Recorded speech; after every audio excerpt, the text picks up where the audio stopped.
Hey, what's up everybody? It's Lids, and we're back for some more Pyre Community RITE Night, which means, of course, some good old-fashioned multiplayer Pyre, featuring first and foremost none other than the members of the RITE Club Discord server, the place for all things multiplayer Pyre. And if you're interested in getting more involved in multiplayer Pyre, then of course look no further, because you can join said Discord group by clicking on that link right there.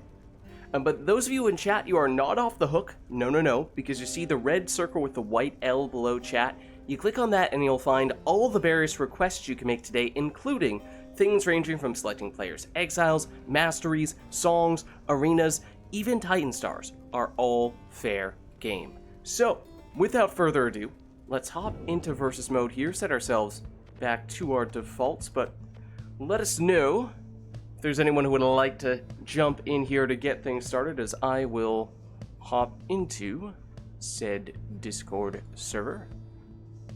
Okay, nice.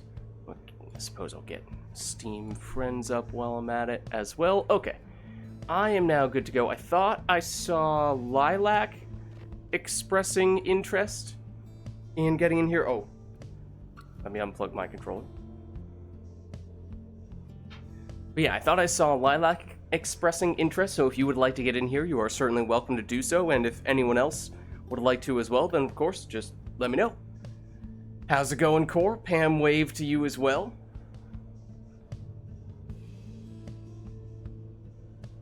How are we doing today? I know we've had a lot of matches for the cycle of the rites the past couple of weeks, really, right? It's good to see people, hopefully, having some fun with those.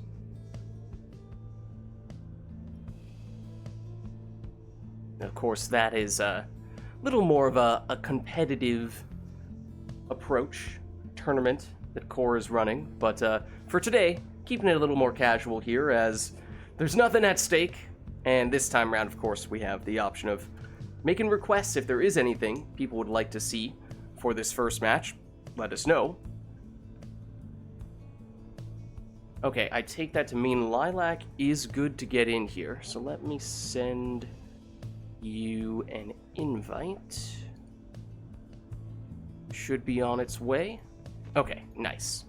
So in that case, that means we're looking for one more here to face off against Lilac. Let us know if we have any takers, or if there is anything we want to start setting up for this first match.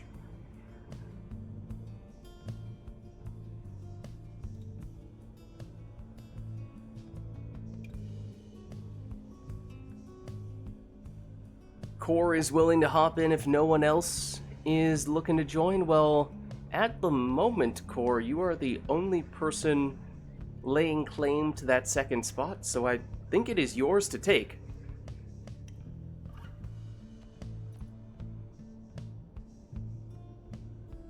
So let's get you in.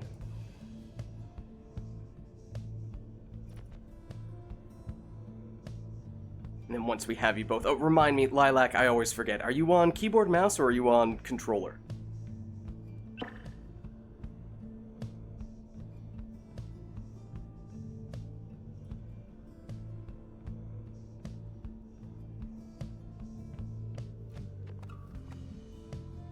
Keyboard, mouse? Okay, gotcha. Then it should be straightforward who the person on player 1 and the person on player 2 are in that case, theoretically.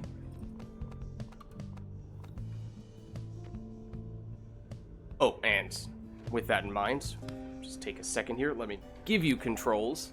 That's probably kind of important. Let's see. You know, that might help.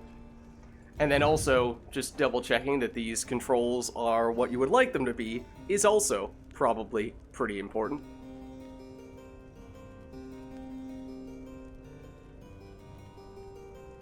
Does that look good?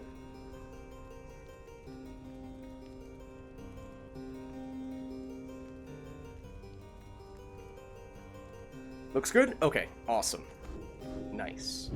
Okay, and let me just set up your information. Lilac, which triumvirate did you want to be today?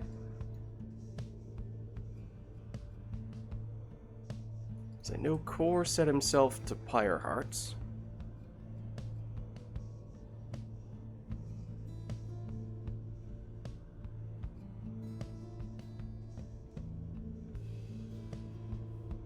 I mean, I can keep you on tempers if you want, but dissonance today? Okay, nice. That can be arranged. Break out the thrash packs. Alright, is there anything we want to do setup-wise for this one, or are we just going to keep it nice and simple for the first match? I mean, that's up to you guys. Need a Barker, he. Wait, what is... Is that a reference to a specific... I mean, he does cackle a bit in the campaign. Is that what you mean? Or is that... Sure. Is that a specific popular emote that I'm not familiar with the name of? No.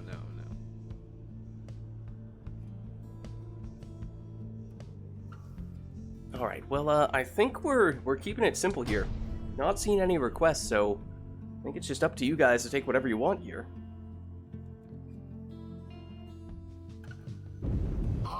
That looks like a Glade of Liu to me. Welcome to the Glade of Liu. At stake here in this rite is your salvation. Let us determine which of you is the superior. Dissidents, stand ready. Firehearts, stand prepared.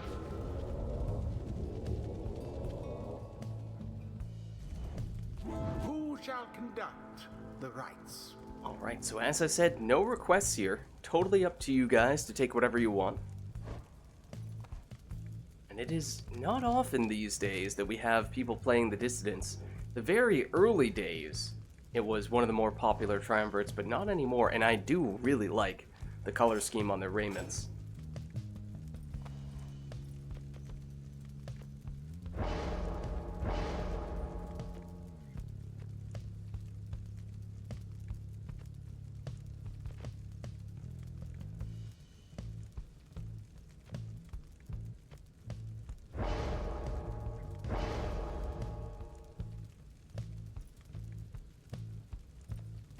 So we have an offensive speedy Tizo is the first selection for Lilac. How's it going, iRotor? Good to see you. And on Core's end, it'll be quick throwing Manly.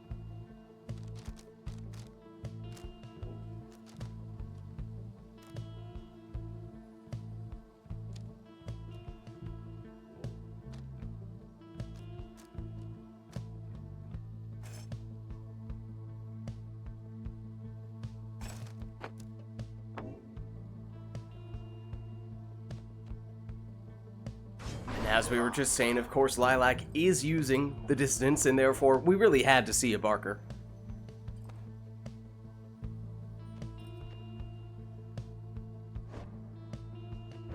And perhaps Core was thinking of going with Barker, but since he is playing as the Pyre Hearts, maybe that's what encouraged him to go the Gilman route. Of course, Gilman, technically speaking, is not the captain of the Pyre Hearts. Deluge is.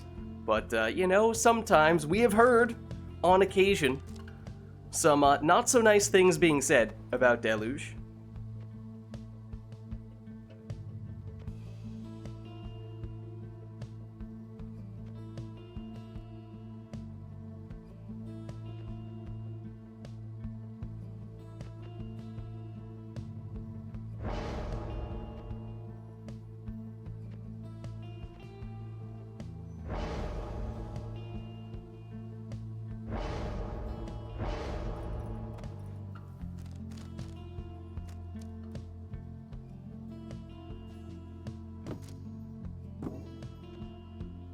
So then, Legendary Talisman for the extra jumping distance on Gilman. That's Lilac's last choice.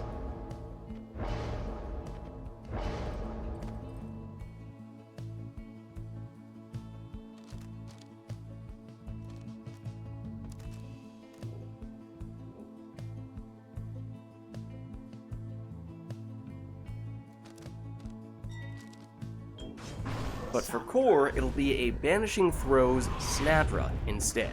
Now begin. Alright, and here we are with our first right of the night. Lilac and Core getting us started today. Core getting aggressive with those exploding saplings through Manly, and in doing so, at least momentarily, banished the entirety of Lilac's team. Though there are some defenders back now, Core doesn't have that much range on his worm throw. So Lilac back in possession, and that is an offensive imp. So that is a 25 damage plunge. Core, once again, the well-placed sapling. That means locking down the orb, making it a little bit easier to set up that 25 damage throw from Manly.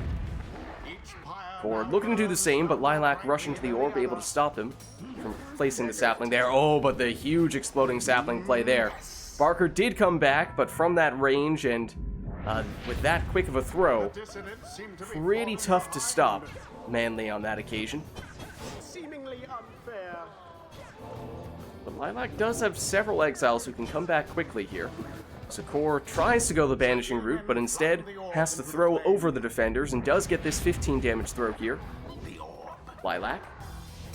Tizo. But it is now only Tizo, after some aggressive exploding saplings again from Core. Some reinforcements, oh, but now a dangerous portal even after Tizo goes down, but Core trying to snipe with Manly, and does. 25 damage there.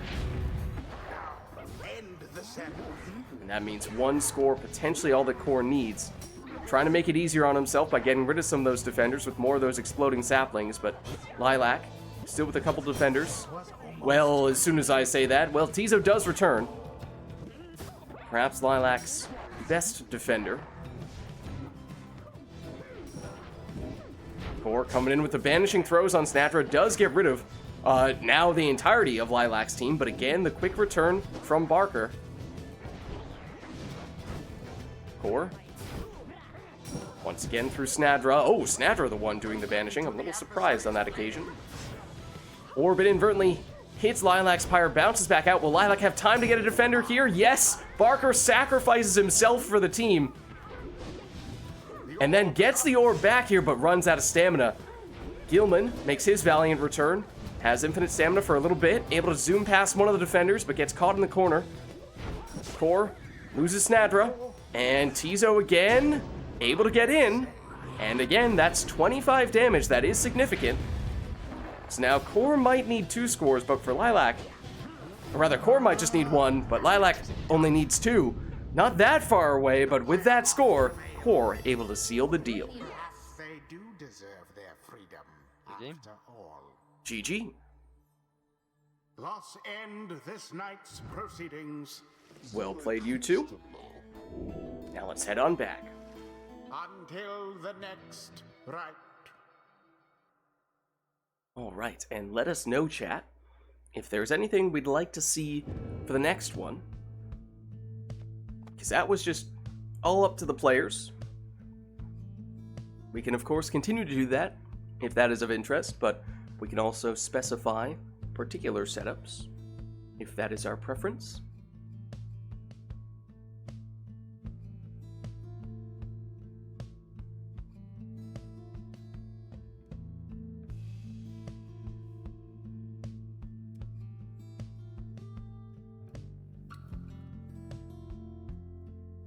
Not immediately seeing anything, though. So unless anyone has any last-minute thoughts here, I think we'll go back to the next match.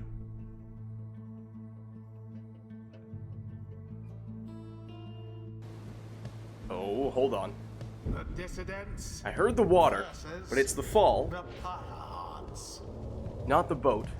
Welcome. No request. Now, this is still a significant arena, of course, because it is the largest of all the arenas. And that may very well play into the approach that the players want to take here. Okay, no worries, Camilo. We can do it for the... I mean, we could technically still squeeze it in for this one, but since players are now selecting their teams, let's do it for the next one.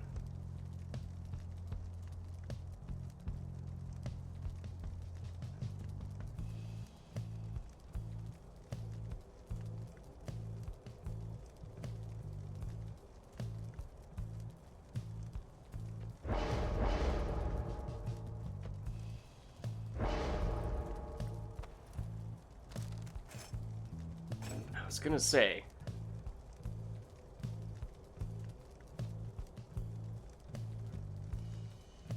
Lilac did have a lot of success with an offensive imp last time. Now that wasn't quite the same mastery setup, but it was still the extra speed from the talisman. So we'll see if that is Lilac's preferred approach or whether they'd be better served going with the approach they did last time. Core also answers with an imp of his own. So double imp lead. Last time, of course, we saw Barker representing the dissidents on Lilac's side.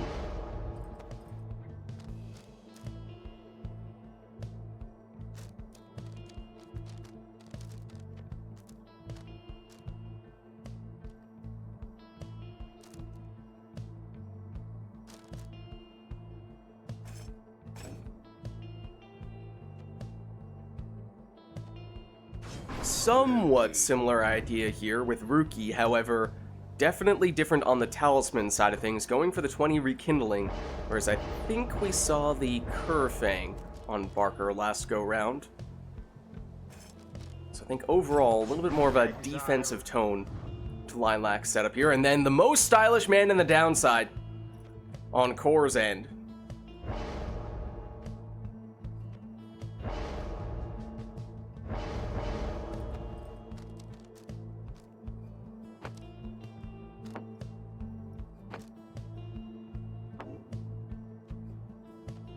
Okay, and we will see an offensive imp from Lilac. That time with the plunging damage from the Fang. As we were saying, it was Fang on a Cur last time, but now on an imp instead. So some similar pieces, but just a little bit of a different approach. And then Core also going Snadra in the last spot, but it was banishing throws last time. This time, it's the power casting Goal's Bracer Talisman. And Core is the one getting us started with his offensive imp, plunging for 25. That means no imp in that spot. Oh, but a black magic jump from Gareth, especially stylish.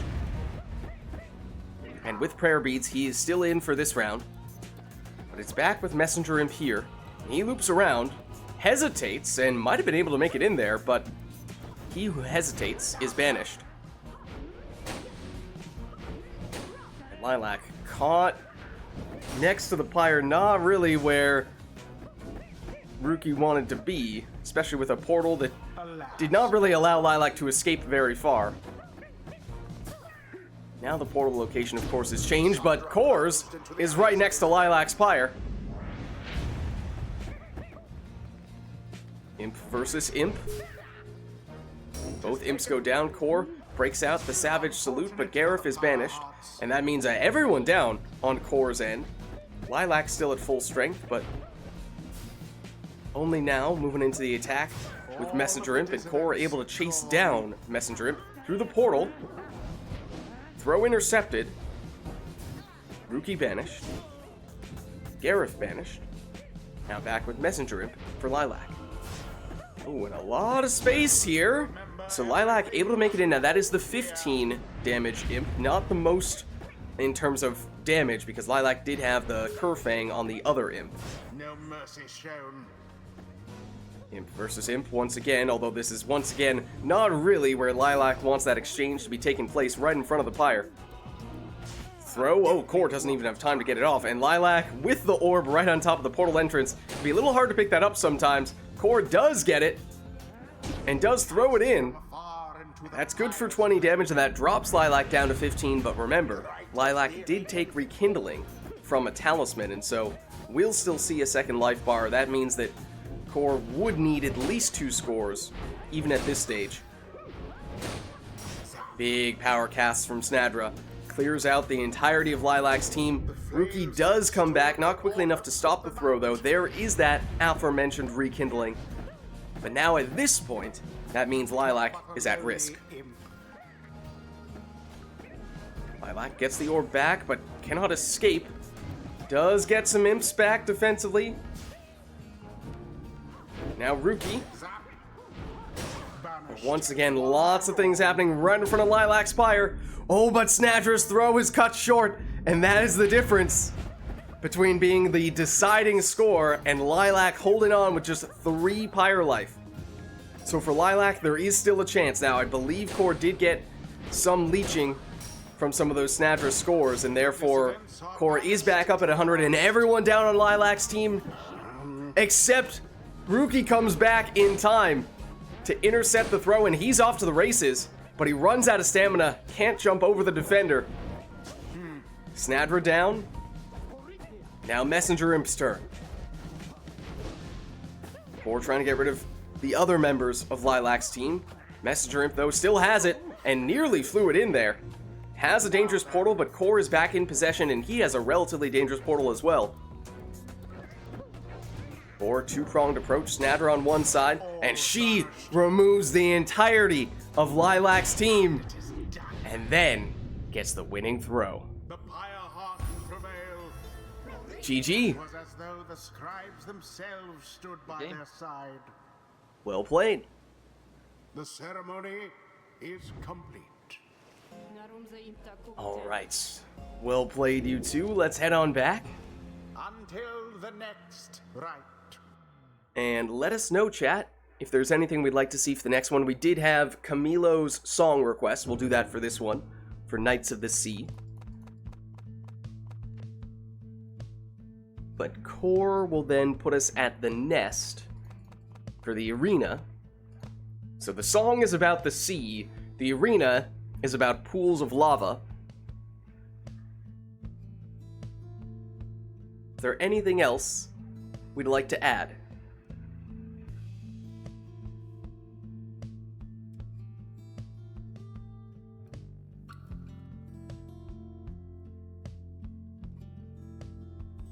We go into the nether?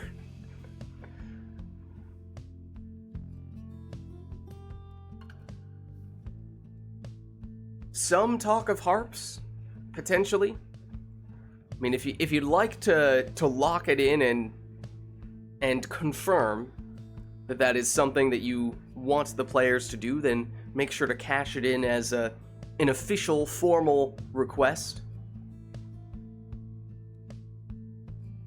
If you'd like to just discuss the merits of different requests before you actually lock anything in, then of course, by all means, discuss.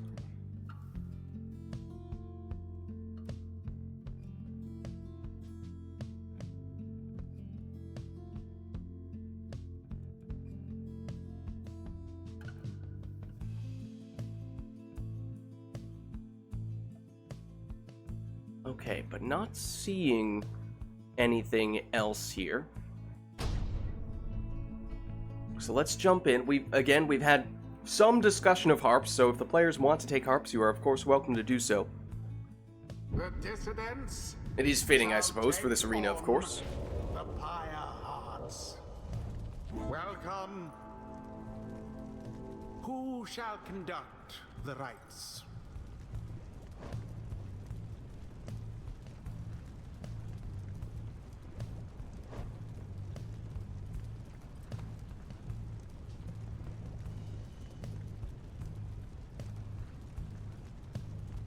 There we go. Okay, yes. Well done, Earthworm. Okay, we have now locked it in. There is an official request for your second exile, specifically your second exile, to be a harp.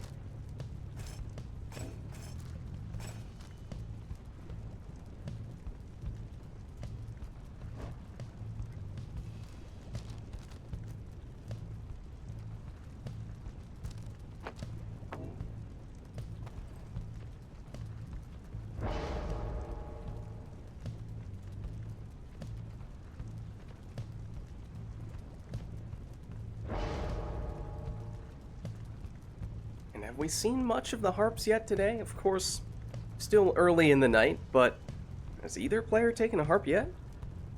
No. We've not seen a crone either.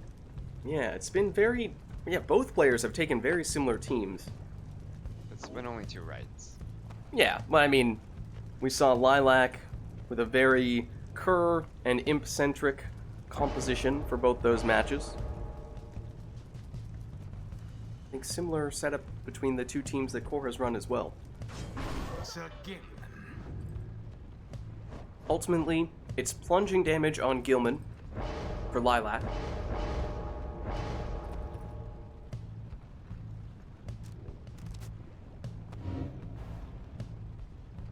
Core immediately changes his mind. Goes for banishing throws on Barker. Okay, so now this is where we have the request for the harp.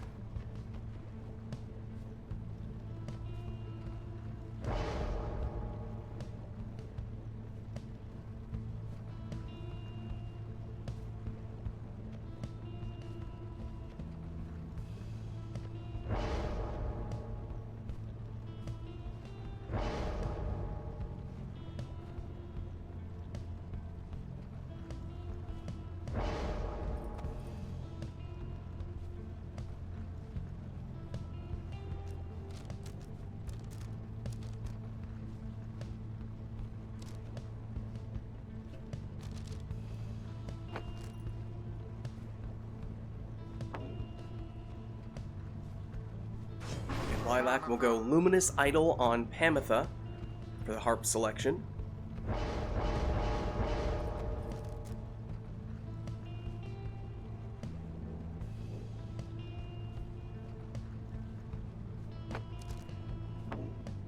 And Core does exactly the same thing. And Lids almost knocked down all of his water.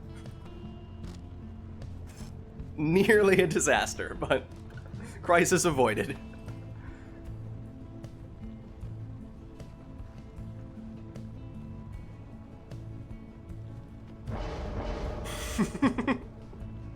I figured you could. There's the sound of multiple glasses of water clanking against each other. Fortunately, none of them fell down.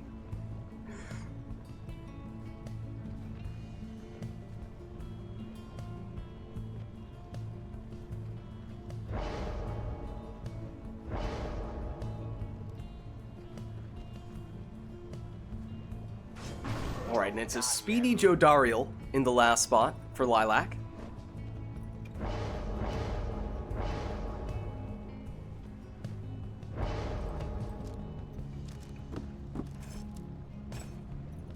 We're seeing a lot of this from Core as he matches with a speedy Ignarius. Oh boy, here we go. Here is Ignarius. Over to Pamitha. Pamitha switches in to Ignarius. Ignarius gets at least 2, if not 3 banishments there, setting up a 30 damage throw. That means Core still with the full team here. Barker, with those banishing throws, gets rid of one of the defenders. But Lilac still recovers here, but only has Gilman right now. Now he goes down. That means Lilac is defenseless if Core is quick, and he is. Quick enough to get a 15 damage throw. Barker back with it here. Once again, threatening the banishment with those throws. Lilac sidesteps a cast. Looking for some stamina, gets some back, and is able to fly in.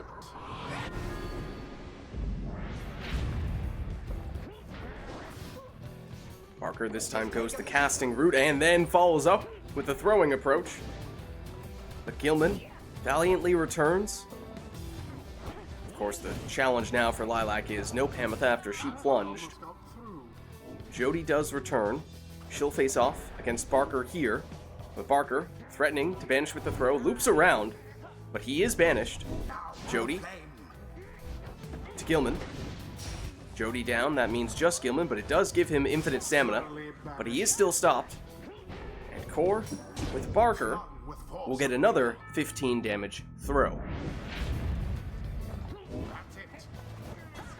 Barker hops around, throws it in again. And those Curs, of course, only get that extra 5 damage, adding up to 20 when they plunge, so it's only a maximum of 15 on the throw. That is starting to add up with how many times Core has thrown it in with Barker. United in banishment. Like on this occasion, that is the difference. That is why Lilac still has 10 Pyre life remaining here.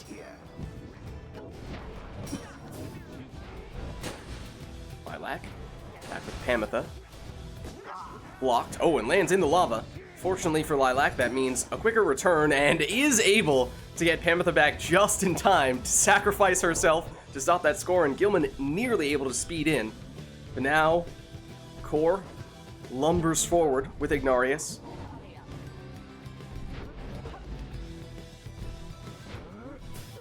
Banishes one of the defenders. Now banishes the second. Iggy slowed down a bit.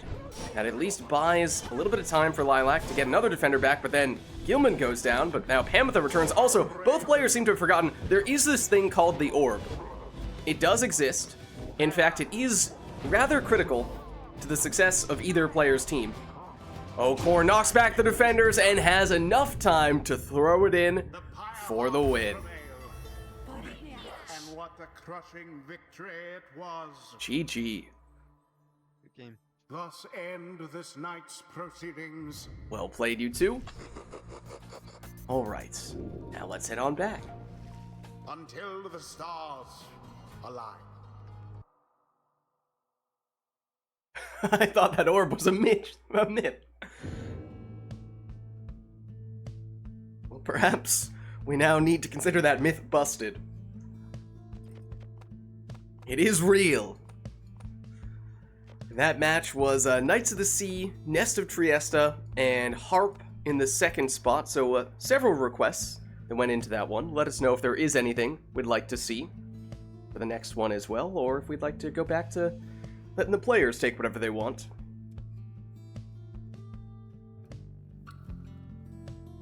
Sled Pusher, how are you?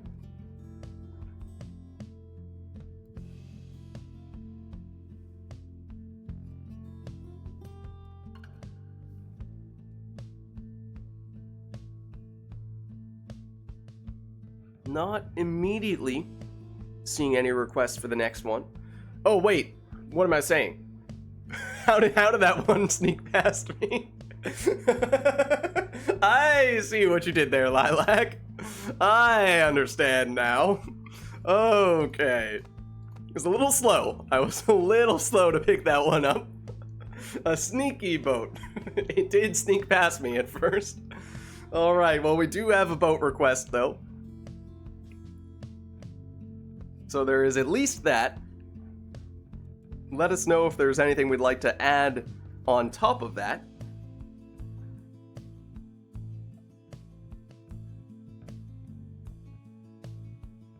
But, oh, hold on. Okay, we do have an exile request from Camilo for Worm First. Camilo, are they allowed to take more than one worm if they would like? Or is that the only worm that they are allowed to take?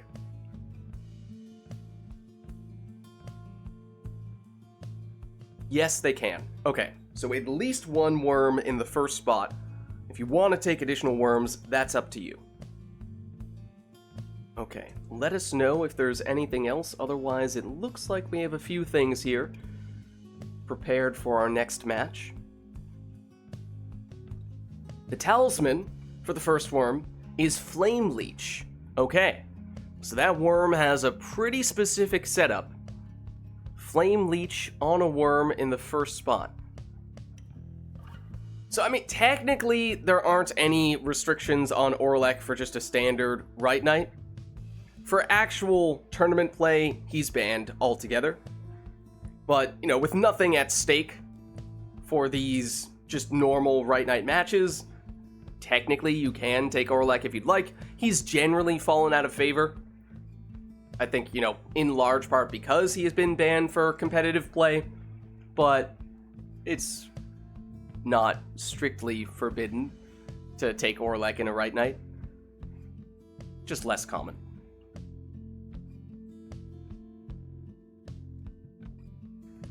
Alright, but it looks like that may be it in terms of requests here. And, to be fair, if there is a time to take Orlek in a standard RITE Night, it's a good time to do it on the boat.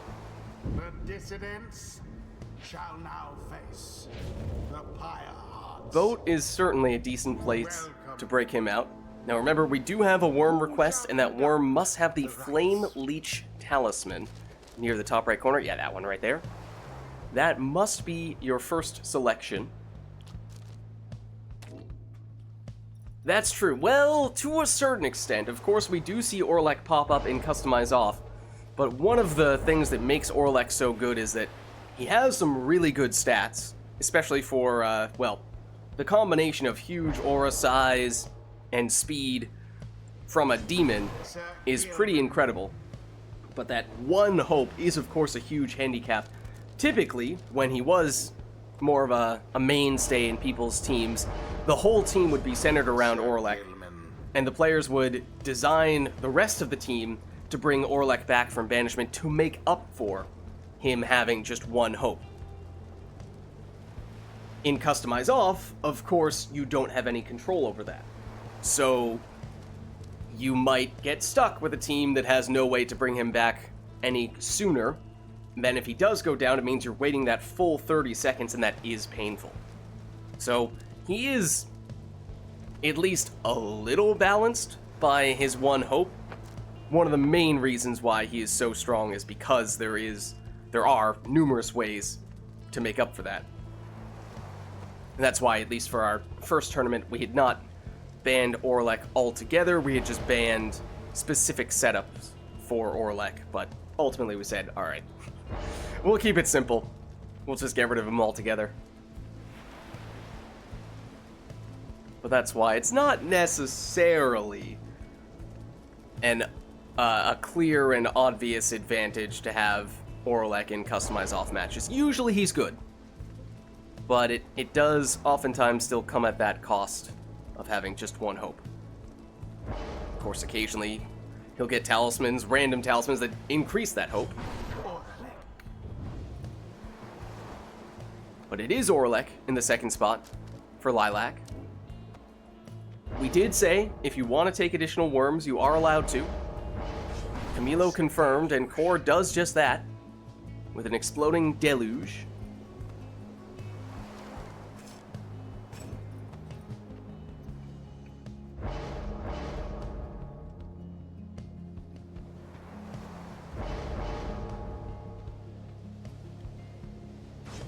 Lilac, as we were saying before, has definitely had some success with these offensive imps, so going back to that strategy here. And the imps, very underrated on the boat when it comes to benefiting from the boat magic. You hear all the fuss about the demons, but the imps are good too, and Core locks in a third and final worm. So it is triple worms on the boat for Core. Deluge with the throw. And it goes over the defense and in for 22. Now Gilman for Core.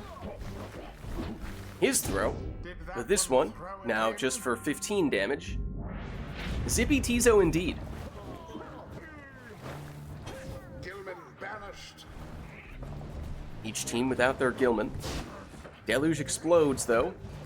And Lady River returns for Core and does just enough to avoid getting banished there, setting up a 12 damage throw. Core winning the orb race here with Gilman against the opposing Gilman. And that might be short. No, it had just enough on it. Once again, it's 12 damage.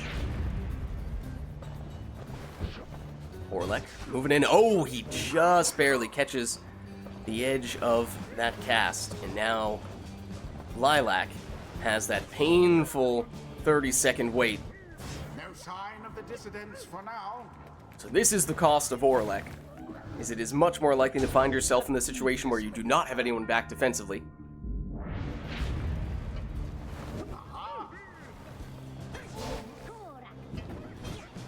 Tizo does enough to dodge at least the first banishment attempt. Gilman makes his valiant return.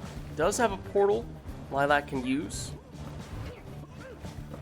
taking to about midfield, which is not of amazing value, so Lilac opts not to go that route. Core wins the orb back here, though. Does get banished, and that does bring back Gilman for Lilac, and now the portal basically goes nowhere. And, in fact, Lilac gets stuck in an infinite loop for a minute there.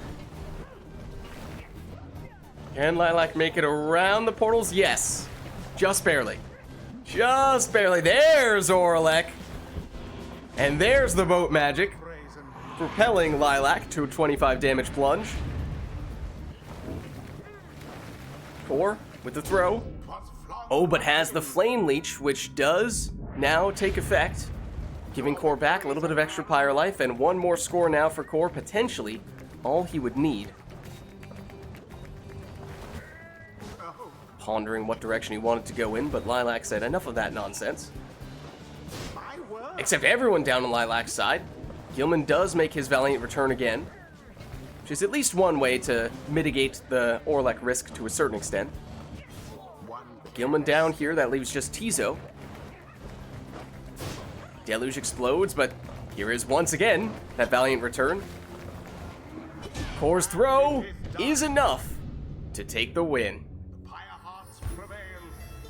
GG. They overwhelmed their adversaries utterly. Game.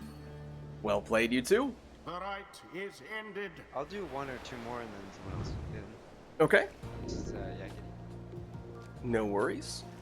Until Core was the saying he's looking to swap out after another match or two, so if there is anyone who would like to get in soon, let us know. We should have a spot.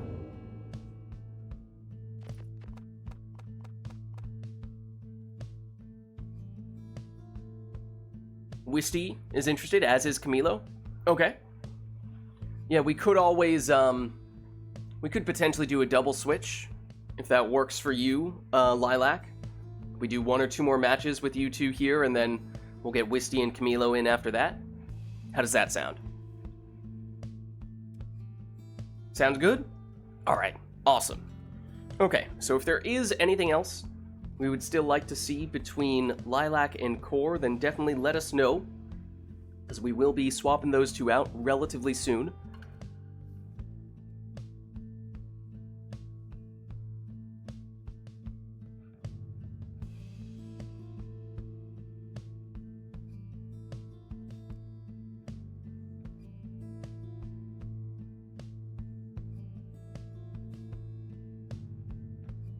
And then Earthworm after Camilo and Wisty. Okay, gotcha. Yeah, do you prefer Earthworm or Onsa? Because I know your Discord name is Onsa, but it's the ever-present question of, for people who have, yeah, okay, Onsa, gotcha. For people who have different names on different platforms, it's like, I don't know which one I should use. Okay, perfect. Okay, so yeah, we'll go Camilo and Wisty as the next set, and then whenever someone's looking to swap out, we'll look to get Onsa in after that. Sounds good. Not immediately seeing anything for Lilac and Core right now, though, setup-wise. So unless anyone does have anything they still want to see here, I think we might just get this one going.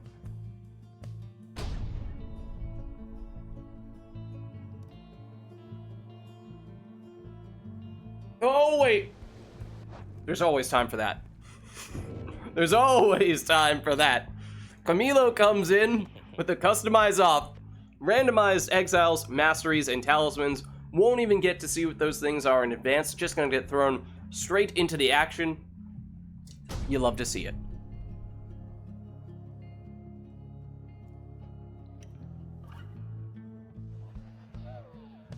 Oh, hold on. I hear imps. It is the Aleph Kaelmer. The Pyre. And we were talking about how we haven't seen many Crones yet. It's double Crone. They're flanking a Savage on Lilac's side. And on Core's side, it is a Worm flanked by double Demon. The Pyre Hearts are first. So this will be interesting. Oh, that was 21 damage from a Worm throw. I didn't catch. No, he definitely has extra damage from the Talisman. That is not C's chance. And 23 would be the cap for either the pure throwing damage or the extra damage at the cost of reduced hope Talisman.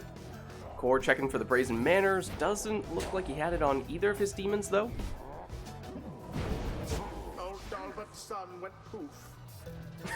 That's a fantastic line. I do not remember that one.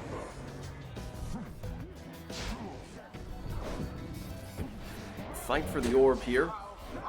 Core is the one who scoops it up, though, and has Living Flame. Oh, that means extra damage from, well, basically all of Core's scores thus far.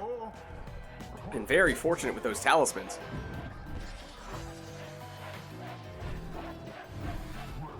Iggy moving in. Comes up empty on the cast, though. Lilac unable to scoop up the orb there. Iggy slowly moving in and trying to banish all of Lilac's team. The core, that is a... Well, we know it's not extra speed from the talisman on Gilman. He's just plain and simple, that fast.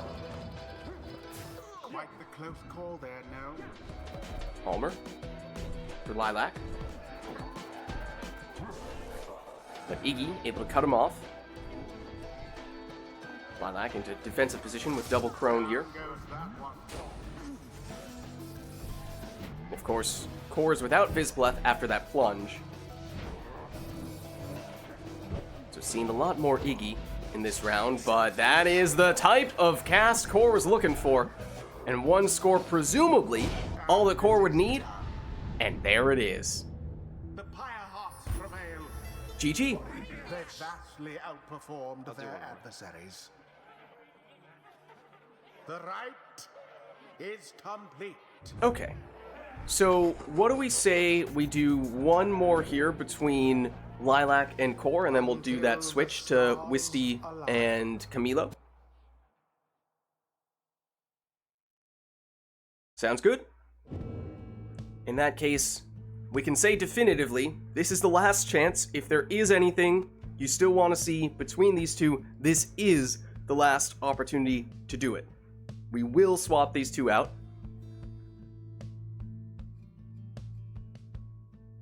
Yeah, and those, I mean, with Customize off, you never know what you're going to get, of course, but I think, did Core have...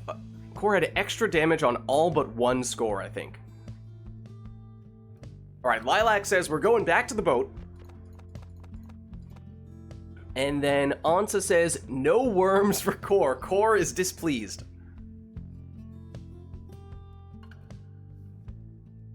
Is there anything else we would like to go for? Or is that all we need?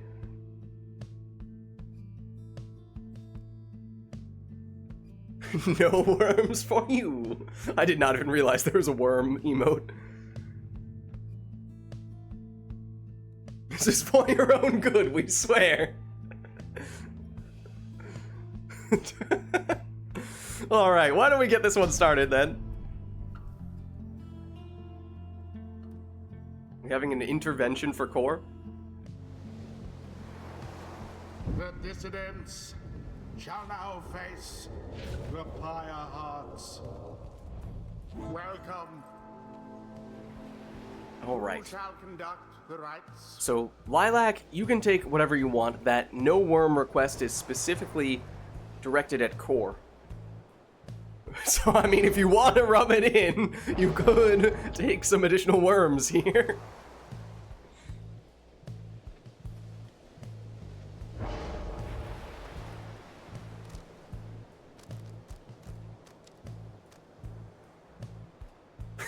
I mean, it's up to you. But I'm kind of with Camilo here. It's a little devious.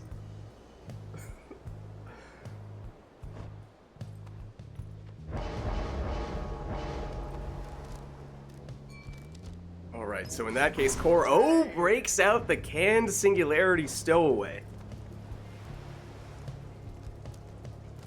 Don't tend to see Core do this on the boat, but one would assume he will proceed to build the rest of his team around that stowaway setup.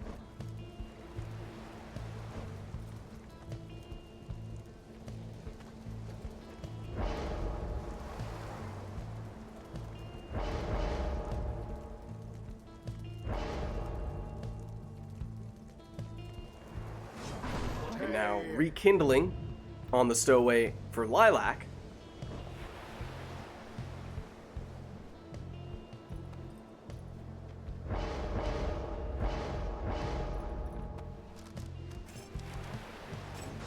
Speedy Pamitha on Core's side.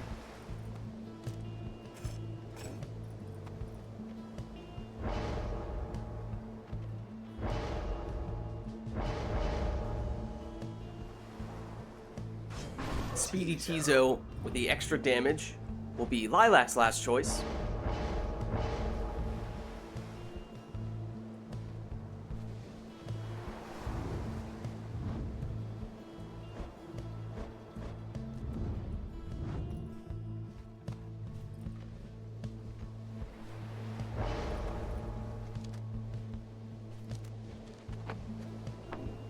Whereas Core goes for Ashen Coal for the starting Pyre Life on Snadra. Alright, so here we go. Our last matchup between these two. There is the false step activating on the Stowaway. So if she gets banished at the end of her jump, she will respawn from where she initiated said jump. That is the focal point of Core's team. Now, of course, she did just plunge, and she has the Can Singularity, not Prayer Bead, so she is gone for this round. So Core will need to find some other solution this time around, but does so with a 14 damage Harp Throw from Pamitha. Stowaway's back. She goes down, though. And Core activates the Can Singularity and works to great effect there as it banishes the entirety of Lilac's team.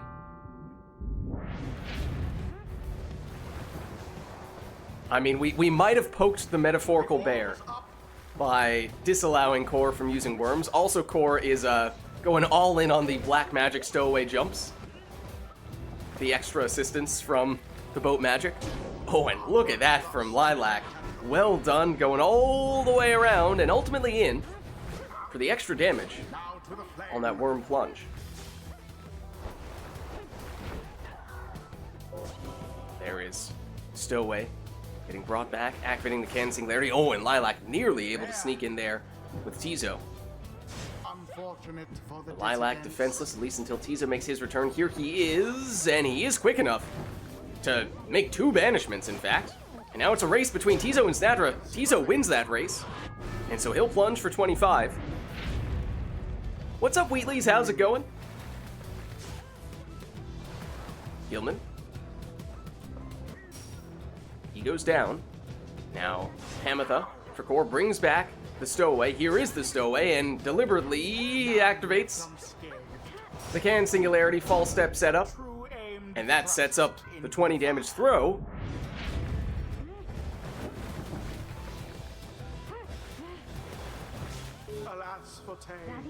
Gilman. Waiting for the right opportunity.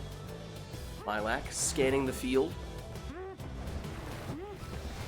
Meanwhile, Core is getting a little antsy with his Stowaway jumps, flying all over the place. Oh my goodness! He might be trying to pull off the infinite jump. One that we have not seen often, but Lilac sees an opening here. Able to plunge in for 20. But it means no Stowaway for Lilac in this round. Tizo down. Everyone down for Lilac. Core didn't really get anything out of that salute, and that slows him down to the point where Lilac has now, gotten Tizo back, but the Stowaway has a different goal in mind. She is trying to make it to the moon. Maybe that's the way to break out of the downside. And Lilac, once again, able to sneak through here.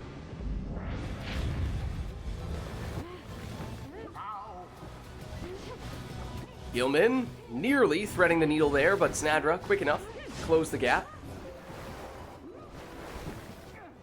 Core, Pamitha, brings back the Stowaway, activates the Can Singularity, and that was a big one. Stowaway down, but Core means he can reactivate Can Singularity here. Gilman's valiant return, canceling it out to a certain extent for the Stowaway with an opening, but it's intercepted. Her throw is Lilac. Oh, jumps into the cast. Now back with Core here. Stowaway brought down, activates the Can Singularity, but once again, Gilman's return cancels it out. Core trying to get an opportunity for an uncontested score, but Gilman is making that awfully difficult. Except the Stowaway goes around the long way and does eventually land for a 20 damage plunge. Oh, and look at that maneuver from Gilman. Devious. Tizo nearly snuck through there. He does go down, and at this point, likely a one-score game for either player. Core with the Stowaway.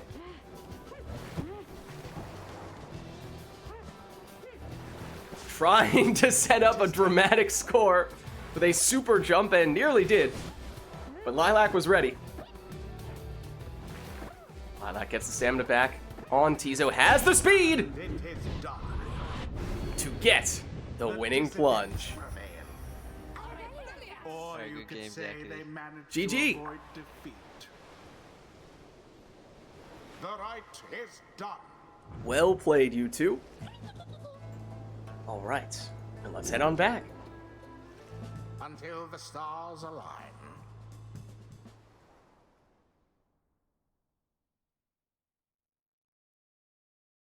All right. Well, I think, assuming that that Camilo and Wisty are still interested and available, we'll look to get you both in here. We'll do a double switch.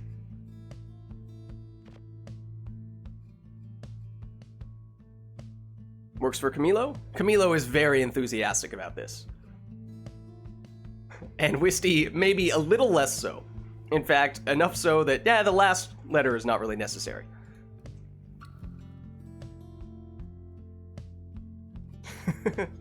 All right, let me get you both. Let's see. Wisty, there you are. And let me just make sure, did we get everyone else out? Oh, let me get Lilac out. Get the two new players in. Freedom!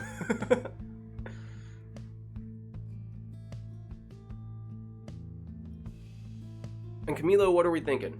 Are we gonna go keyboard, mouse, or controller today? I'm feeling keyboard today. Okay, okay.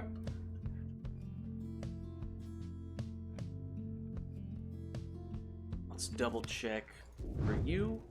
Make sure this makes sense.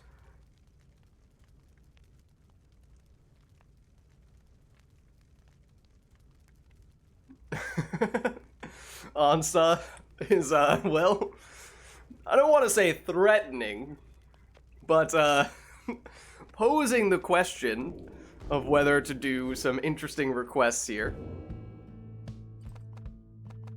And yeah, let me know what triumvirates you two are looking for. I'll set you guys up. I'm good with Tuffers. I'm good with Chastity. Okay. Let me set you both up here. This will be Camilo. This one will be Wisty. You've discovered the power of points. Oh no. With great power comes great responsibility. Be careful now, Ansa.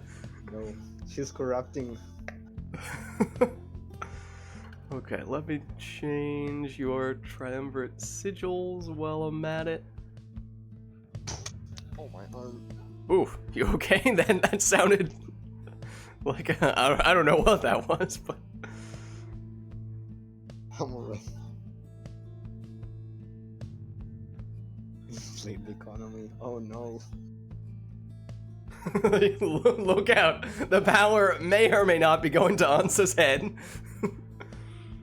Time to jack up the prices, inflate the economy. Go, Lids. I'm gonna Quadruple the prices. I'm gonna cash in as many runs as I can. All right. Well, we do have. Wait, that Lilac request is that for this one?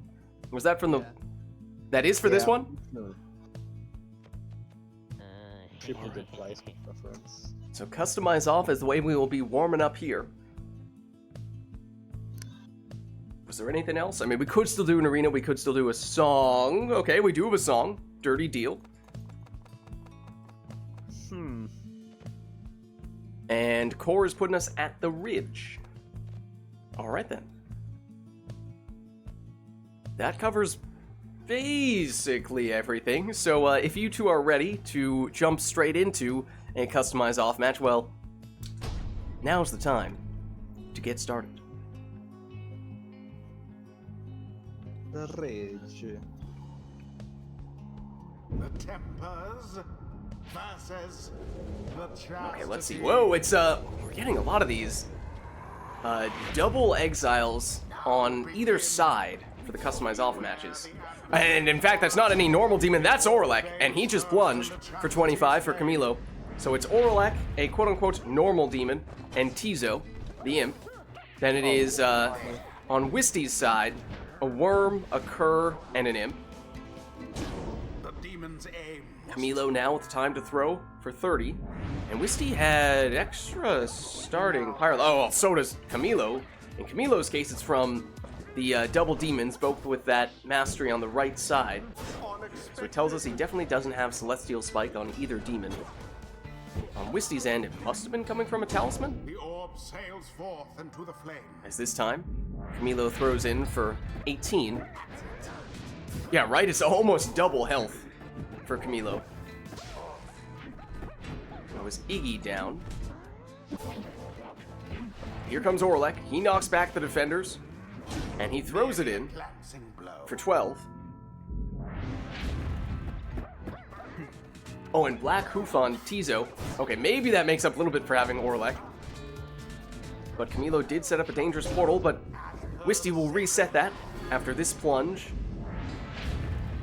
But it means now no Dalbert in this round. Tizo versus Tizo. Of course, Camilo's can't do much offensively, and Camilo now defenseless. Now, that's the weakness of Camilo's team, is he has several exiles who take a long time to come back from banishment. Orlek, of course, chief among them. So Wisty may be able to find opportunities for uncontested scores. Oh, Titan Tooth on Gilman is a huge discovery for Wisty.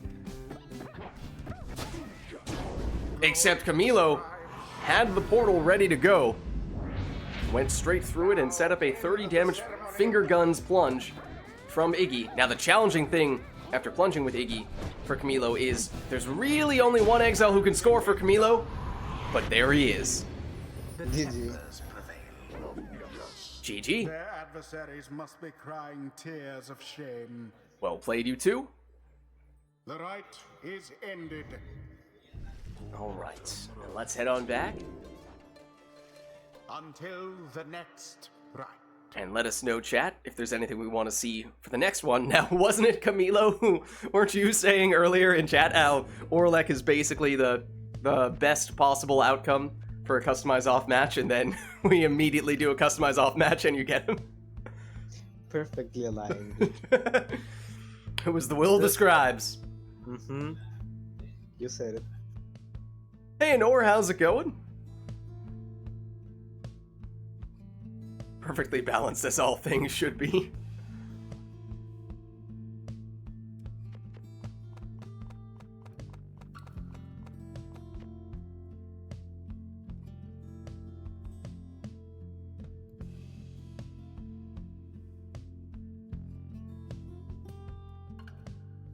Do we have anything we would like to see for this one? Of course, the players, that was their first match, that customized off. So they've yet to set up their own teams here.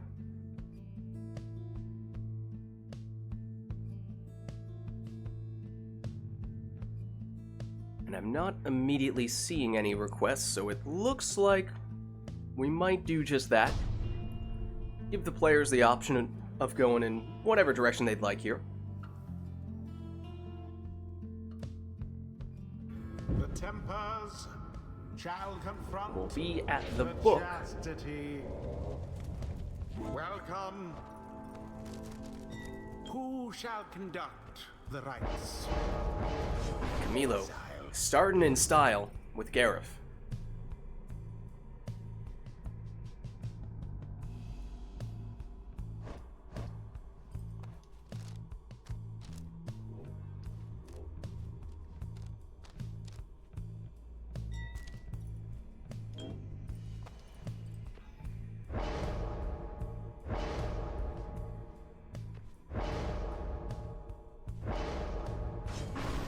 Now, banishing throws on Zaxiana. In fact, both players took banishing throws with their first exile. Now, distance jumps for Gilman. That's Camilo's second choice.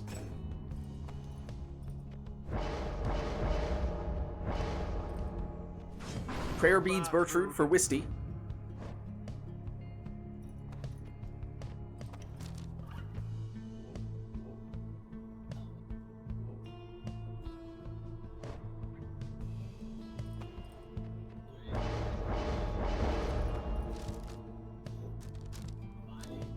Now, Exploding Headwind is the final choice for Camilo.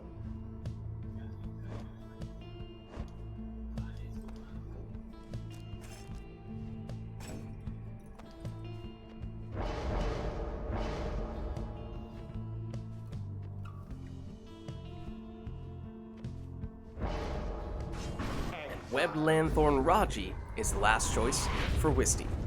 Commence. Milo first to the orb and does get that throw off in time. It's just 11 here from Gareth. Zoxiana for Wisty. Goes down but gets a banishment in the process. So, oh, that was an interesting change of trajectory of throw from Gareth. Looked like he was trying to score and then immediately switched over to go for the banishment. Gareth trying to turn into a one Savage army and nearly did. But Wisty has it back now with Bertrude, but she gets shoulder smashed.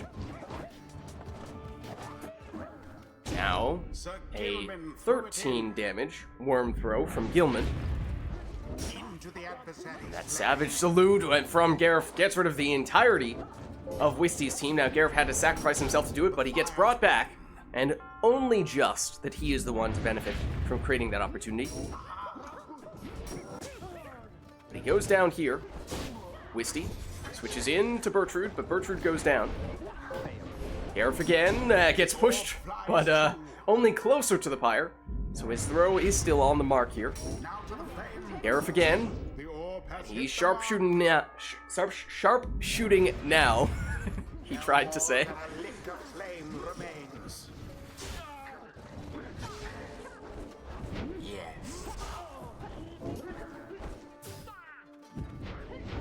Zoxiana against Gareth.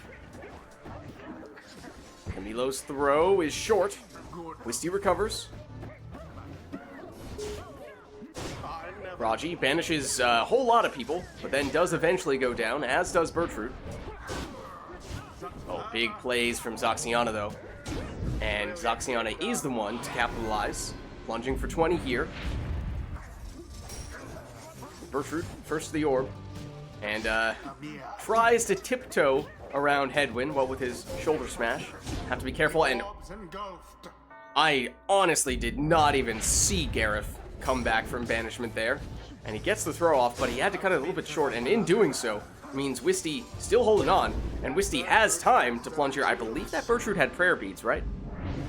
Yeah, Bertrude is back. But of course, one score, just about all that Camilo would need in any circumstance. But it means Wisty still has a chance. Here comes Gareth. His throw is blocked. And then he's banished. Wisty holding on. Oh, but then loses the last of the defenders. The throw is off target, though. Is there time for Wisty to return? No. Camilo with the deciding plunge. GG. Conducted victory it was. The ceremony is Oh, hold on. Hold on. Perhaps the players, they might have heard mention. They might have heard mention of this whole inflation of Lidcoin concept. And figured, you know what? Me to throw it.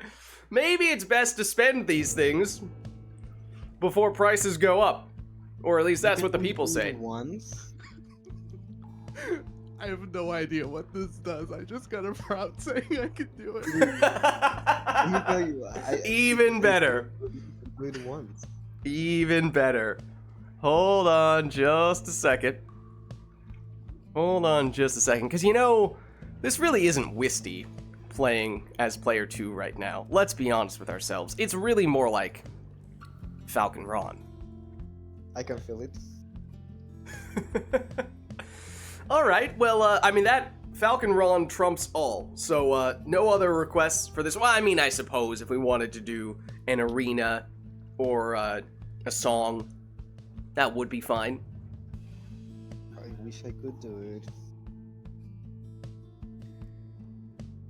Otherwise, of course, we can focus entirely on Ron, which, you know, deservedly so, in this case. Don't know what this means, and I'm a little scared. Ron at the fitting. Lilac, I agree. I agree. Good choice. What will he do? The secret is that nobody knows.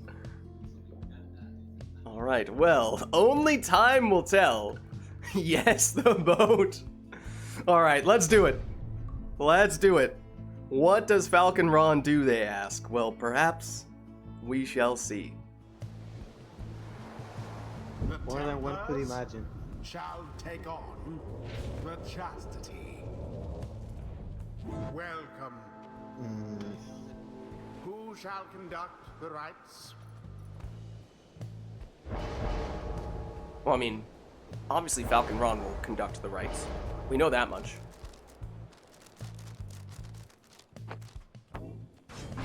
Volfred. Wait, hold on. Well, that's not cool. That was a quarterback Volfred. You almost snuck that one past me. I almost wasn't looking. I just glanced over and saw it.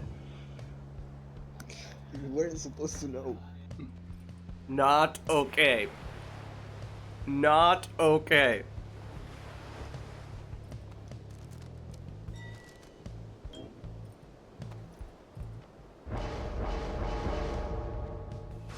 Exile. Then banishing throws on the most stylish man in the downside. Wisty, off to a strong start here. Fair enough. Unlike some of us.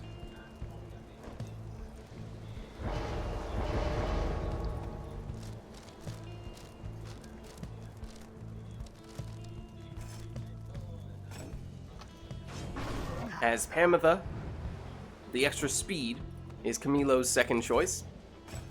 What exactly does Ronald do? Well, keep your eyes and ears peeled. We shall see. Ignarius. Was that a meta Ignarius on Wisty's side? I saw the quick throwing talisman. Yeah.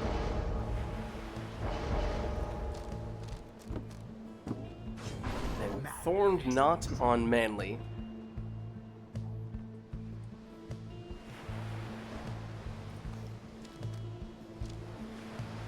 Or perhaps Ronaldo. Another score by Ronaldo. Ronaldo.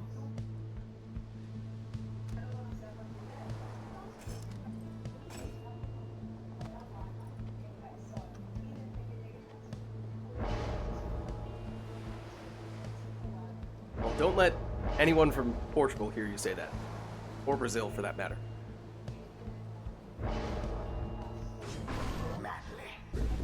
I wonder if I would just say We got a Webbed Lanthorn Manly, it's the last choice for Wisty. But now we have ourselves the Falcon Ron match, and what exactly does that mean, you ask yourself? Be indeed. that is legitimately a real name. It also happens to be the name of some of the most successful soccer players ever. little coincidence. Why, that was all of them. Which one am I?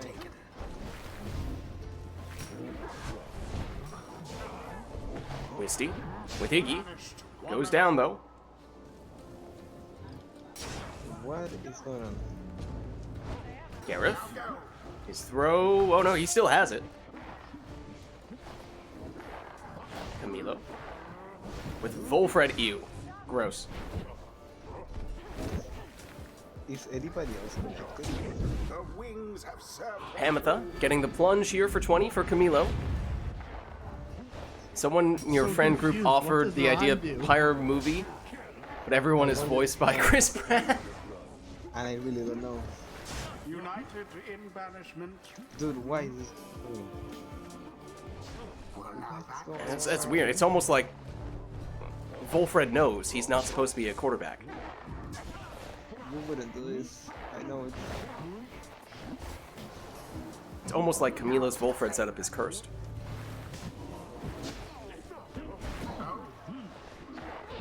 Here's... oh, there's Iggy now with the orb. And boat magic for Wisty, propelling him into the Pyre. Usually you see the extra airtime. That was just pure speed. Volfred. Stop. Why is this? Now Manly, he doesn't have time to throw it. Gareth, he's taken out. Volfred again. He's just crumbling under the pressure, Volfred is. I think I realized what Rod means.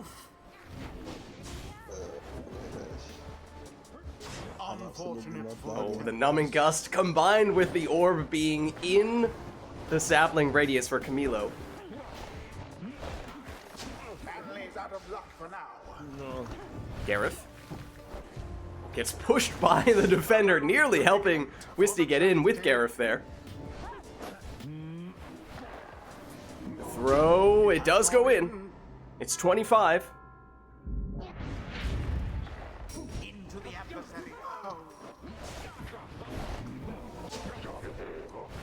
Now Iggy for Wisty gets a banishment from the throw, but he does get cornered there. Manly now. Now Volfred to Pamitha. Pamitha to Manly. Manly's throw intercepted by Iggy, but Iggy quickly banished. Pamitha tried to switch. Well done on the exploding sapling play there. Volfred getting a few banishments now. And Volfred able to throw that one in for 22. Now go on, just once more. Pamitha stops short. The exploding sapling just barely misses the mark. Not on that occasion, though. Camilo locks down the orb with the sapling and chasing down the opposing sap.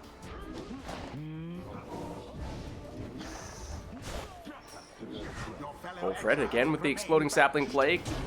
And oh, blinks in, except Wisty does have rekindling. Good. Gareth throws it in for 9. What's your secret, Ron? What hair products do you use? Oh, that is a lightning fast harp. GG. And Camilo plunges in for the win. Maybelline. Maybe it's Maybelline. Without too much trouble. GG. Is done. Well played, you two. Alright, now let's head on back. Until the stars align.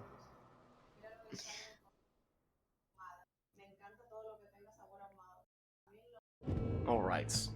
We'll reset ourselves, though. And, Ron... We'll talk him down. He'll head back to his stall. What did Ron do?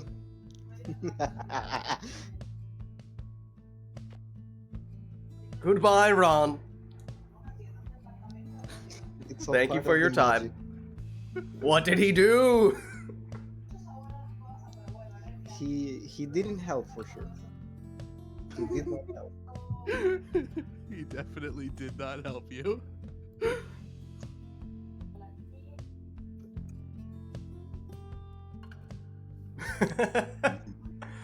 Ask Ron. You gotta ask Ron.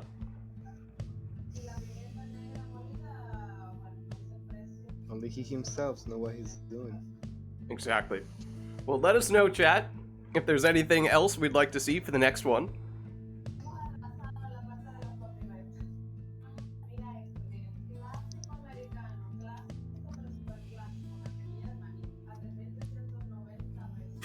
Live in fear now.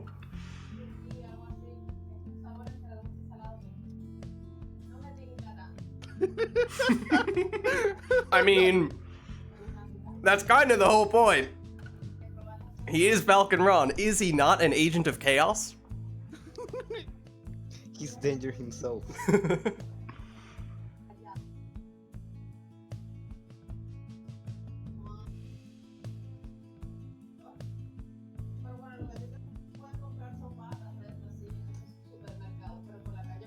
My biggest fear, Falcon Run.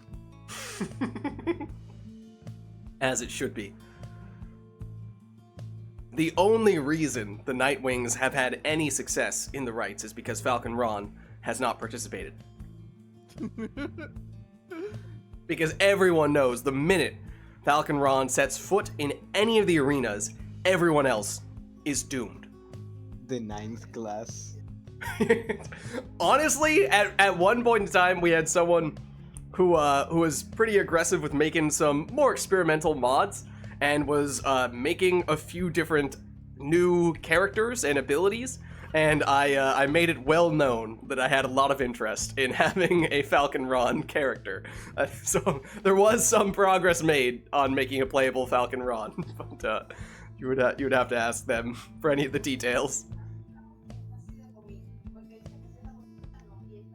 Okay, and we do have a talisman request from Ansa for Webbed Lanthorn, but it has to be on anything other than an imp. And also, no shooting star talismans. We have seen a lot of those today, that's true. That's true. Not even Falcon Ron, it's Falcon Ronaldo. That's Falcon Ron is his Ego. It's his alter ego. Falcon Ronaldo is his alternate form that he takes on as soon as he steps foot on any of the arenas. He physically transforms into a superstar, and he's unstoppable. The moment he steps foot on any of the arenas, he's unstoppable. Oh, no. He is the GOAT.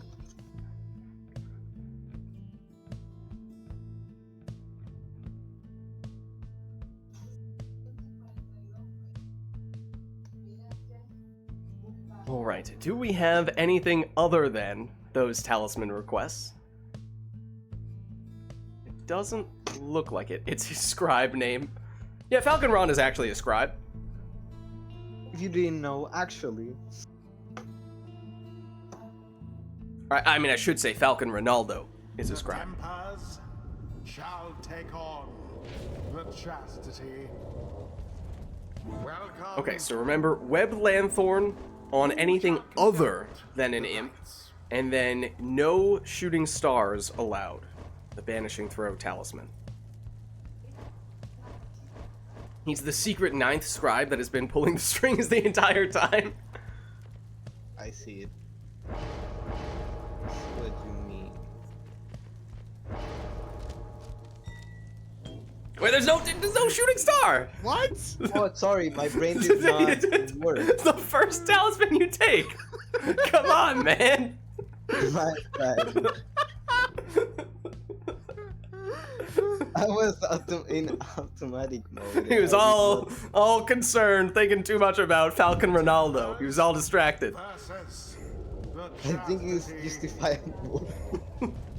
Welcome. Who Okay. shall conduct the The rites? influence of Falcon Ronaldo continues. Hold up, guys. I keep it. You know, I don't care.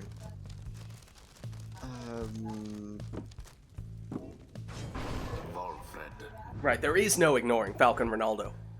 Correct. It's a What star happened in to the name. list? Everything's. I think it's because I took off the Oh, yeah, whoa. That's very disorienting. a bit silly now. Ud Milda. Alright. Alright, so remember, you do have to take Webbed Lanthorn on something other than an imp. Wisty has just met that criteria, so Wisty's all good on that front, but Camilo does still need it on somebody. Somebody will do.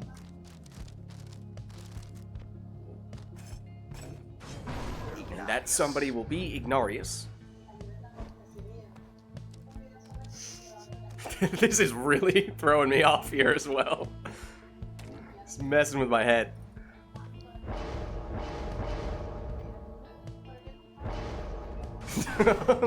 Throwing in the killer's references. Okay, okay.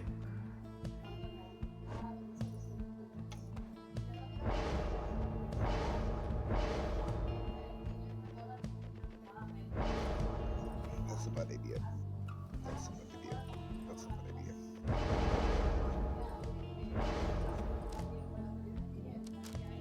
Okay, it'll be Exploding Lady River, the final choice for Camilo. Now, we have two crones already on Wisty's side. And with this Prayer Beads forfeit, make it 3. Alright, so this is Web Lanthorn on anything other than an imp, and no shooting star allowed for either player. Now Wisty gets in here for a 25 damage plunge. And oh, that was a Prayer Beads crone, so picked the right one to plunge with.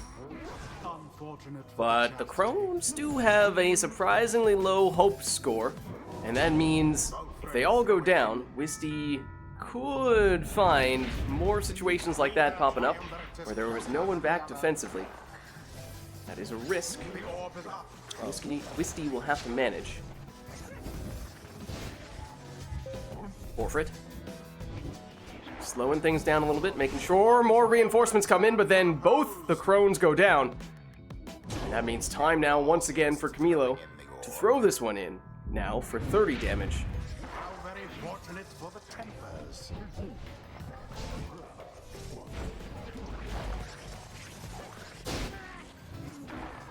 Protrude. Exploding Sapling takes her out, but now Udmilda, she goes down to an Exploding Sapling. Wisty, though, still needs to wait. And Camilo has enough time, not quite full damage there, but 23 on the sap throw.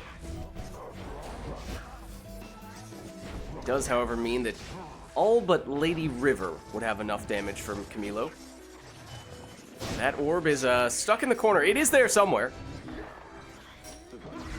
Oh, big Exploding Sapling play. Gets rid of both of the remaining crones. And Camilo plunges with his sap to take the win. Most excellently done this time, I must admit. GG. The rite is complete. Well played, you two. If anyone else wants to play, I can like swap out in like 1 or 2 games. 'Cause Until I the next need to make dinner. rite. Okay. I know we had, Ansa was saying they wanted to get in relatively soon, right? Ansa, if you are still interested, let us know, and sounds like Wisty might be able to swap out for you in a little bit.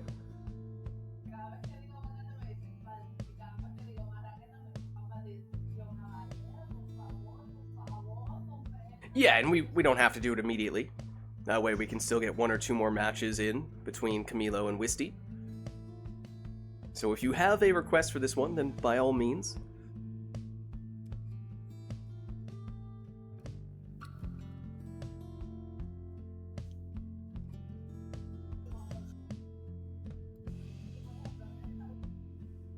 Oh. Oh, except no, that's Lilac. I assumed that was going to be Ansa.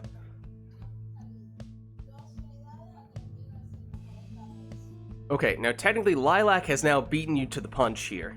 So we can do customize off for this one. Wait, and when you say, Ansa, when you say rematch, you mean exactly the same setup we saw in the previous match? No worries, Lilac. I mean, maybe logistically it makes sense to, if so, to do it in this one anyway.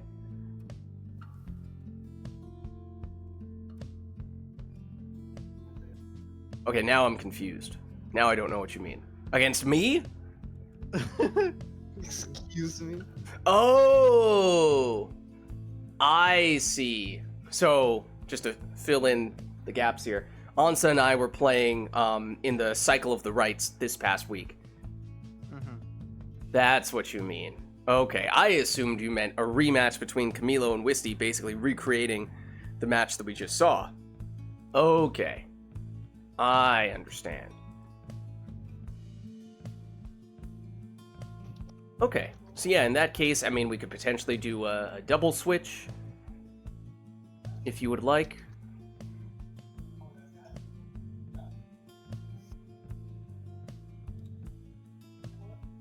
Okay.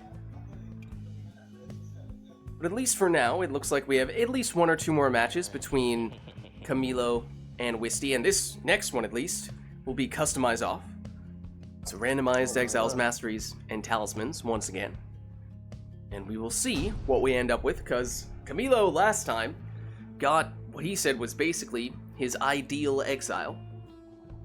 Will he be so lucky this time? The Tempers. Or will things play out differently? Well, for Camilo, it is a demon. It might be Orlek. It's an imp, and... the other demon. No, it's Jody. Oh my god. But actually, Wisty does have Orlek, along with a Savage and a Worm. Banished all of Typhoon Bottle, which actually works really well for Orlek. It slows Camilo down when everyone is out, and of course that is more often the case when you have someone like Orlek who takes so long to come back, but Camilo had the orb close enough to the Pyre that he was still able to plunge. But it means no Wisty, or rather, no Jodariel in this round, yes. as Camilo able to jump in for 20. That time that was with Ulmer. All of the Tempers. And now it is just Gilman, all by himself for Wisty, so plenty of time In goes to the throw that orb. one in for 15.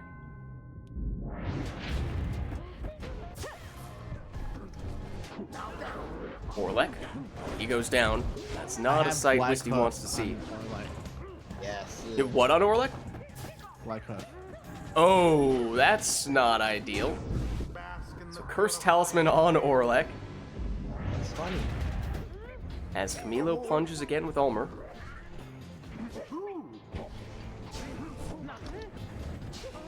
Camilo loses his demon. Gilman has some space here, Sir Gilman's aim and Wisty was uses that to set up a 10 damage throw. Gilman banished. Now Orlek, but as we see here, he cannot pick up the orb, How very sad for the Tempers. but he can clear out plenty of room for Gilman. Gilman's aim was true. So a support Orlek, if you will, on Wisty's end. And defensive Orlek. Ouch. It does make it easier to sprint straight after the other team, even when the orb is in between you and the defender. Oh, and Camilo, is he going for it? The orb is taken up. Oh, he did. I thought he needed to be closer, but he did manage to. Oh wait, no, he doesn't have the Cursed Talisman. Like that, and we are finished here. That's just Wisty. Thought there was Black Hoof on that imp for a second there. And it is done. But Camilo is able to plunge and is able to take the win with that score. The scribes themselves surely have taken note. GG. Thus end this night's proceedings. Alright, well, let's head on back. Until the stars align. And, given how Wisty you were saying you're looking to swap out fairly soon, does it make sense for this to be our last one with you in? Yeah, sure. Okay. So in that case, we can certainly get Ansa in after this one, and we can potentially have someone swap in for Camilo. Ansa apparently would like to face off against me, so whether we do that immediately or stagger a little bit, we can figure that out. But what remains the case is that certainly this will be the last match between Camilo and Wisty. So if there is anything we'd still like to see there, let us know. We'll turn Customize back on. But as for the arena, Wisty is putting us at the Isle of Kilmer.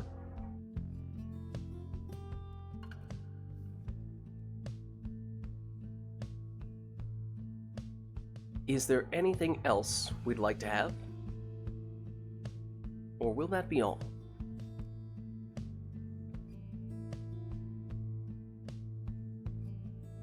Hold up. I hovered. Out of curiosity, my neighbor is currently being very loud right now. Can you guys hear that? Not really.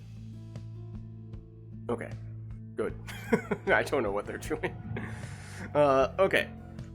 We do have a sermon intro request from Camilo. Don't see that very often. And then Path to Glory for the song.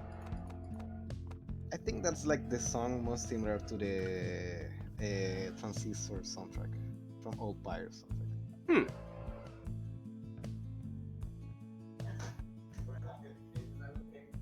Okay, I mean, this covers a whole lot of things, so I'm gonna go out on a limb and say that's probably everything we're looking for here. So let's get started.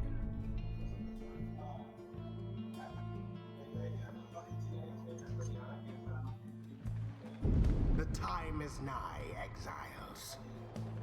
Welcome to the Isle of I just noticed there are imps carved into the rock in the back there. I never noticed that before. The only reason why I put the sermon intro was to see the background. I love it. It is a really good background. Stand prepared. The chastity stand ready.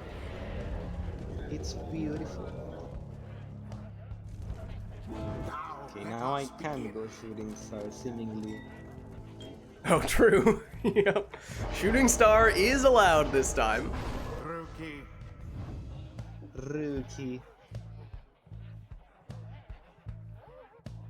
So, no requests for your team composition here. That much is entirely up to you two.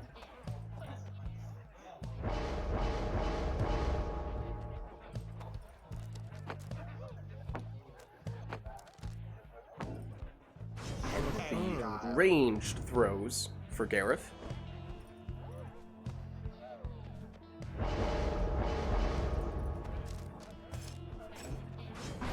Then Pamitha with prayer beads.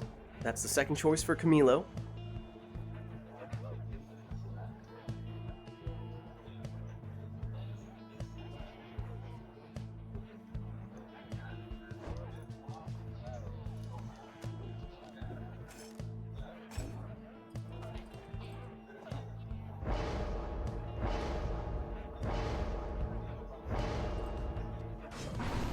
Web Lanthorn on Messenger Imp for Wisty.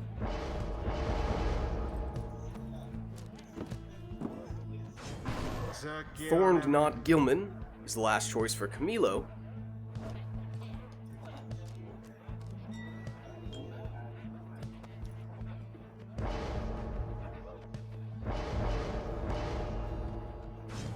And then Damaging Throws on Deluge for Wisty.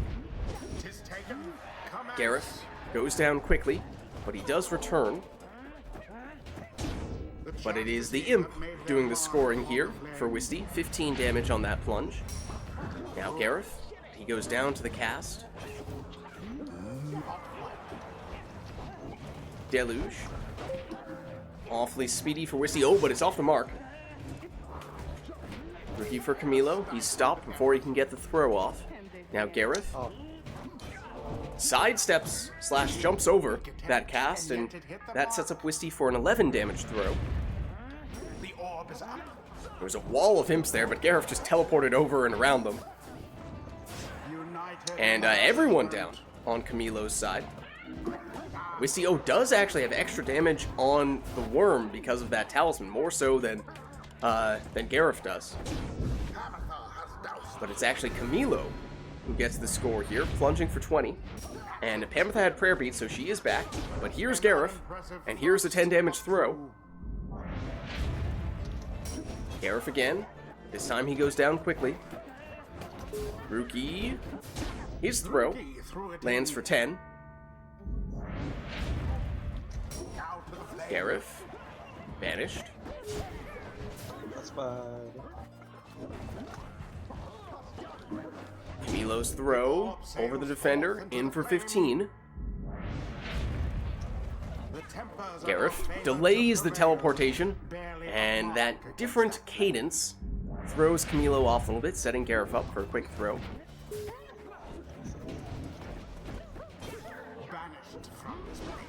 Camilo with Pamitha goes straight in here. It's 20 damage on that plunge, and again, prayer beads means she is back. Rookie down. Now Pamitha also pushes Rookie forward, and that sets him up for a 15 damage plunge. That drops Wisty down to 20, means one score potentially all that Camilo needs. Camilo retreats. Pamitha biding some time, maybe waiting for Gilman to return while he'll make his valiant return. That throw looks short though, and Wisty has plenty of options here and gets a little more damage by using Deluge instead of Gareth, as we were talking about before. Here is Gareth. Oh, it nearly got the sniping throw, but Camilo back in position to intercept. Gareth goes down here. Amitha, she stopped. Now Gilman for Camilo over one defender, and the throw does land, but that's not enough damage to finish it. It's just 12. But at this point, just about any score would do, and there it is. The temper prevails. GG. Right conducted with aplomb Well played, you two. The That was really fun, ceremony thank you. Is complete. Thanks for stopping by. Good to have you, Wisty.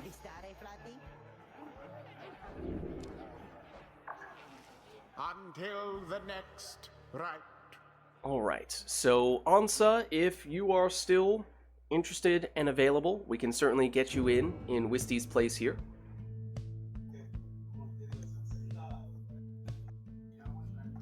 In the meantime, I'll just reset us.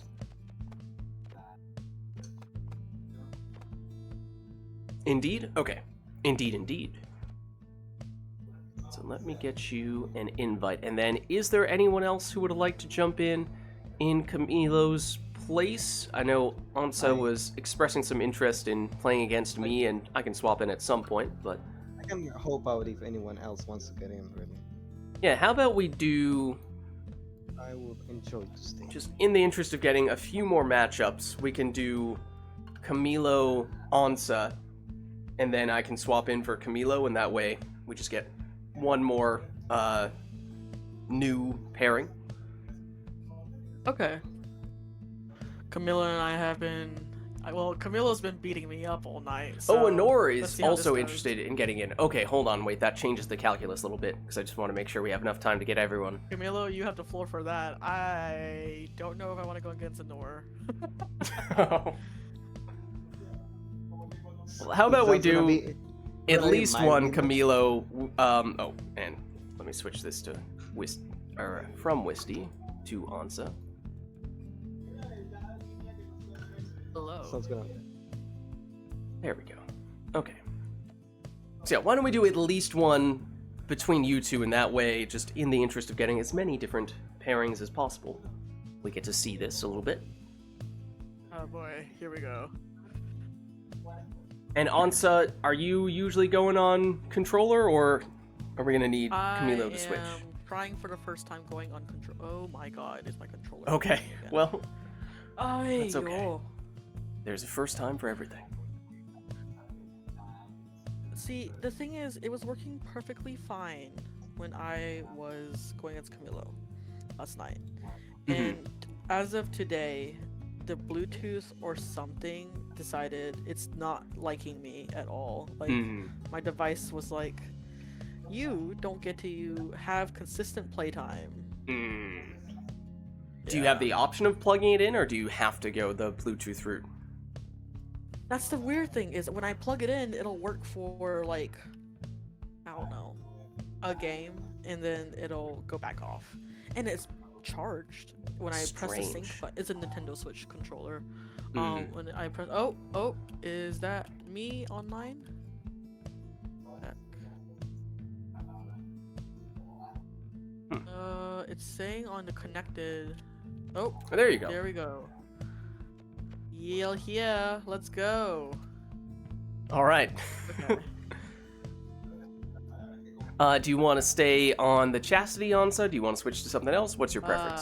Actually, oh shoot, that was not what I meant to do. No, shoot. I'm good at controllers, guys. I am beyonders through Okay. and through. I'm not change color then. Gonna go Fate? Yes. Okay, let me switch you both.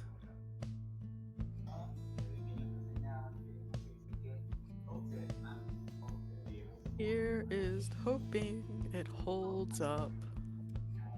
Fingers crossed. Fingers crossed. Also, we're having all the technical difficulties on my end today because Uh-oh.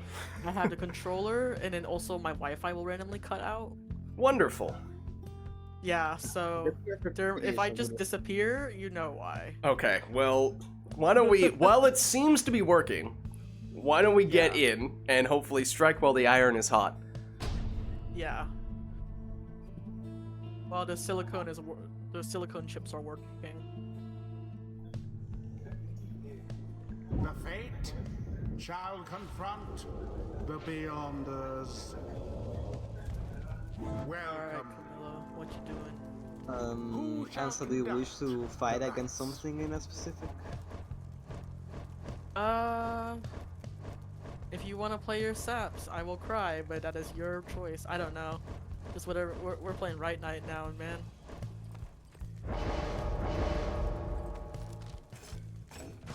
Right, it will be Okay. prayer beads stowaway.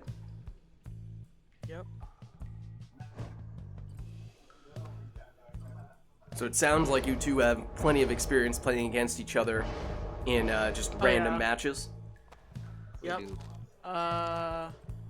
I consistently get the short end of the stick, Tay. the nutrition stick, as you will.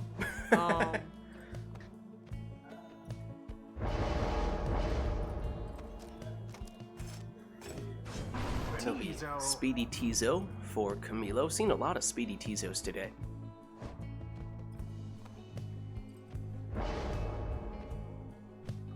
This Iridor actually taught me about swoop, and I am never not taking that mastery ever again for the rest of my entire career. It is very powerful. Yeah, I didn't know that was a thing. And now that I'm playing True Nightwing campaign, I'm like, oh, this is going to be extremely useful. I went full left side for Yeah, I Or mean, the full left side is also really good. I mean, harps have some really good mastery, so it's a tough choice to make. harps are just good. They are. See, hear that, Camilo? Harps are amazing. I do not disagree. Let's see. Oh, that's not what I wanted.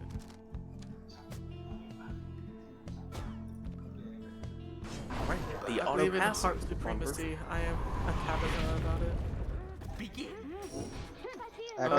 Ken on some move? Nope. Okay, hold on. It just kicked me. Wait, can you move Camilo's team? It, Are like- both of you controlling the same No, team?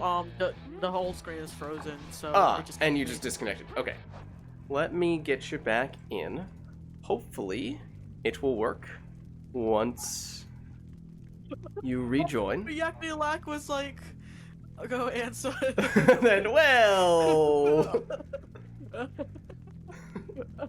I appreciate the cheer. I appreciate the cheer. Alright. Once you're That back is in, let's very- just make sure that it works real quick. Yeah. Any luck? Okay, I see Oh, a there we stowaway moving. That seem fine? Oh, it is lagging Ooh. so bad. And also drifting now? You see how, because I'm not doing anything when it goes back up. Wait, what? Yeah, so I'm letting it go of it now. And, oh, okay, it stopped. Nope, it's drifting again. That is odd. Yeah, I've never seen that before, but I'm just going to not let go of this trigger, I guess. Okay, so I'm just gonna be in circles until you say Okay. stop. Want me to Because- bring us over to the pause menu and I'll count you guys down? Yep. Okay. Alright, so I'll give you a 3, 2, 1, go, and on go I'll hit resume. 3, Okay. 2, 1, go. Tis taken. Camilo jumps in here for 20. Stowaway down and Bertrude in. But it means no Bertrude in this round. Hamatha, she goes down. Bertrude on Ansa's side. Now against the Stowaway for Camilo. Stowaway catches the edge of that aura, and now no one up on Camilo's side, at least until the Stowaway makes her return. Hamtha flies over, gets banished by the second of the defenders. Stowaway plunging in here for 20.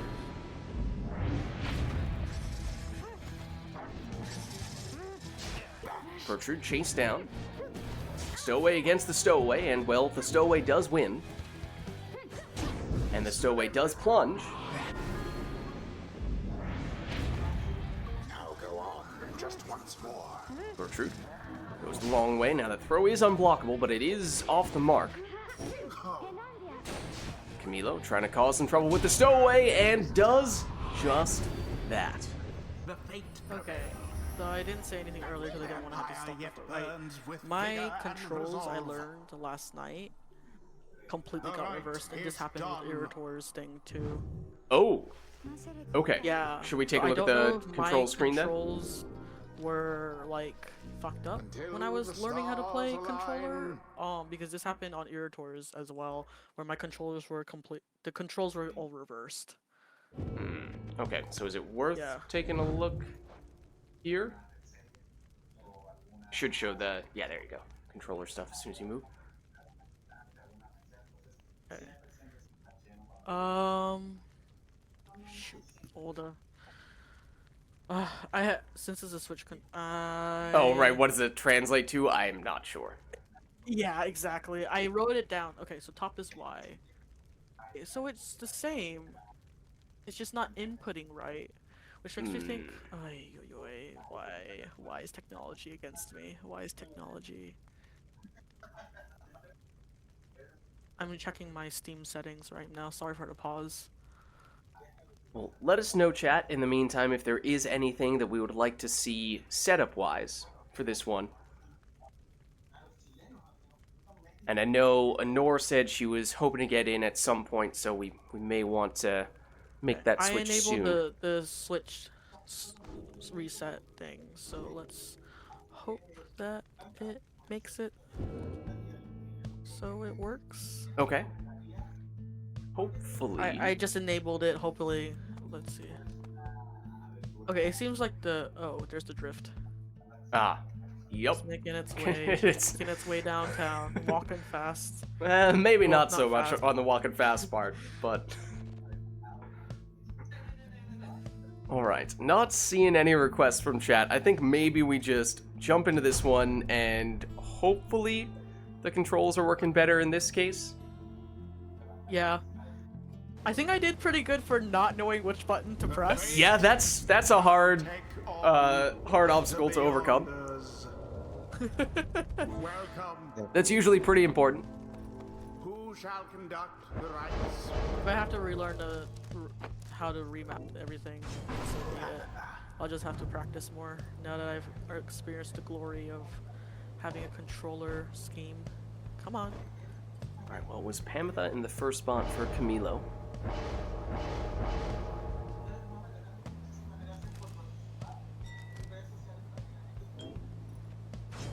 And banishing throw Stowaway for Ansa.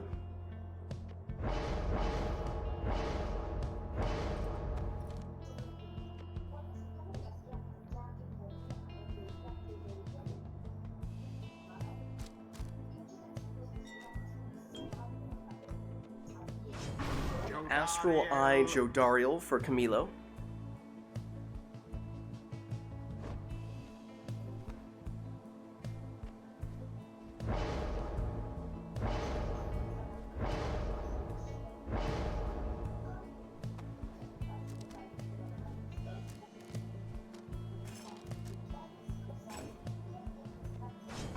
Prayer Beads Well, the Pamitha good news for is Ansa. the drift seems to have been going away randomly. Okay, that's good. Now,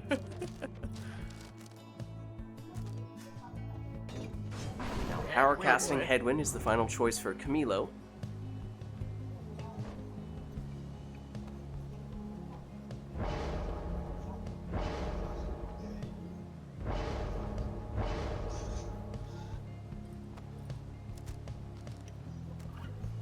Actually, if I'm doing brightness, which one is Void Bottle? It is on the first page, the top right corner.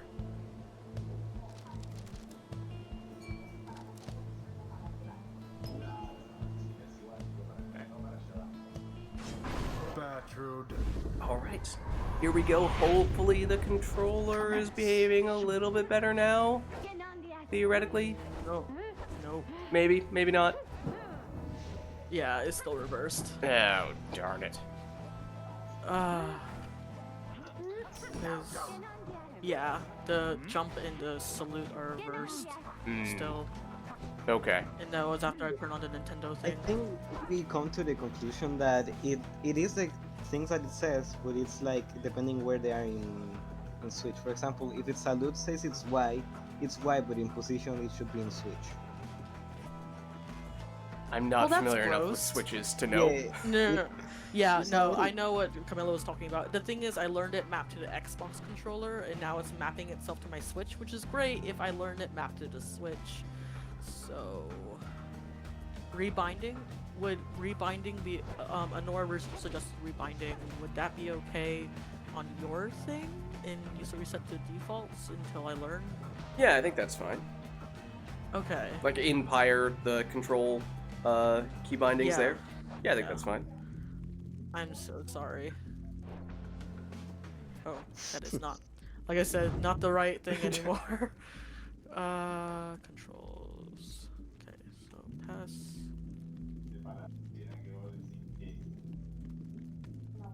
There's an option in Steam to disable Nintendo mappings for Switch controllers. That already had that unchecked was the thing. Oh my god. Okay, I need I have no idea to what I figure have out on my which one side. is the one for select. Which one is because I can't live like this. I have to figure out which one is select. It's A. Okay. Yeah, only my settings matter for that. That makes sense with me hosting.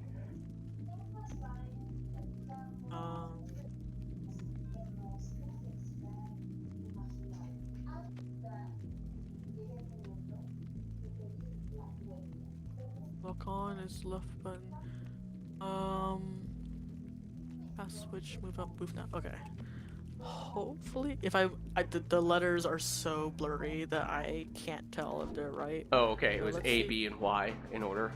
Oh, If that okay. means anything now, but Let's see. It works again. I can play again. okay. Oh, good. Nice, nice, nice. Okay. All right, do we want a countdown or are we good to go?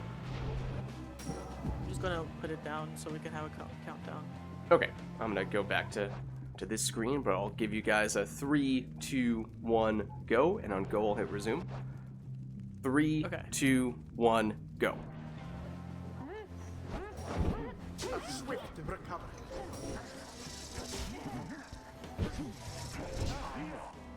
Milo, Jody.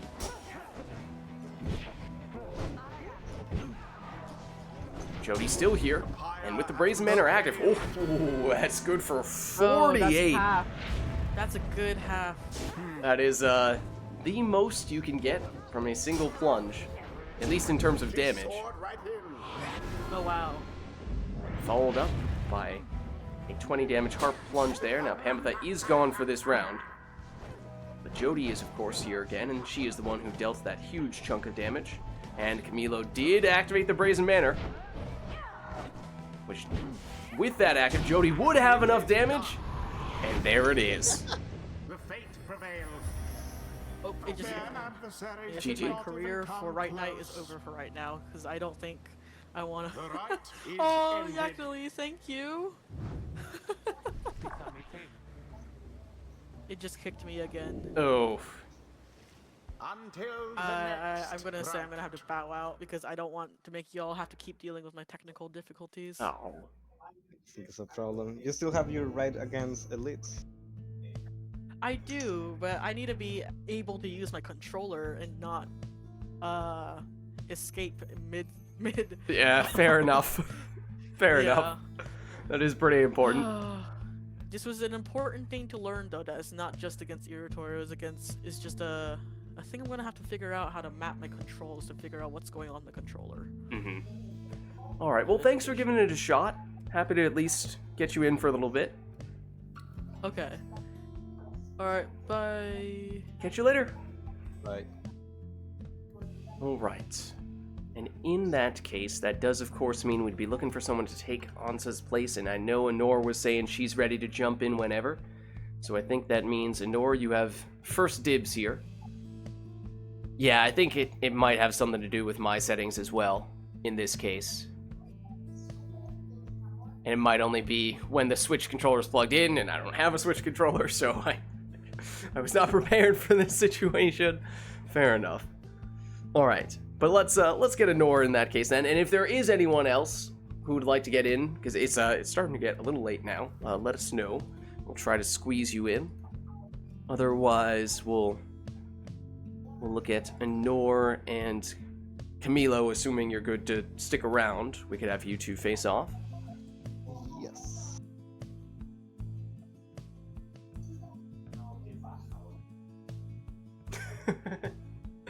Oh, and thank you all for supporting one another in the chat.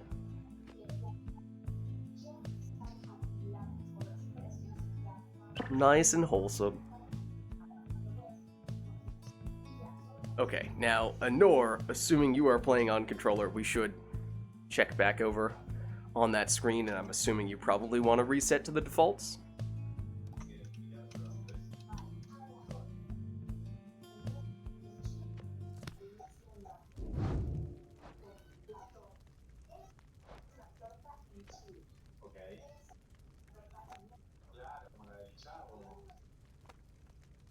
Okay, I didn't really see anything change, but I assume that did something. I hope so. Yeah, I hope that did something. Maybe it switches back to Xbox. Yeah. Alright, let me set you up over here, Honor. Look at that, just 2 letters different, making it nice and easy for me.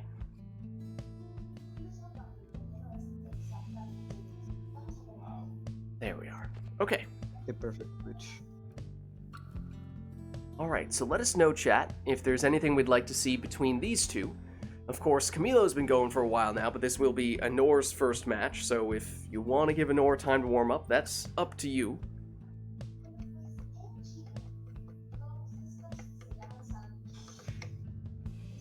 And I was kind of expecting for Honor, as she often does, to say, Lids, you know, there's a warm-up, and then there's the way to do a warm-up. That, of course, being by turning Customize off. Alright, well, we could still do an arena, we could still do a song, but otherwise, that accounts for most of the other things, so let us know if there is anything we'd like to add to that, but we may be good here. So let's get started.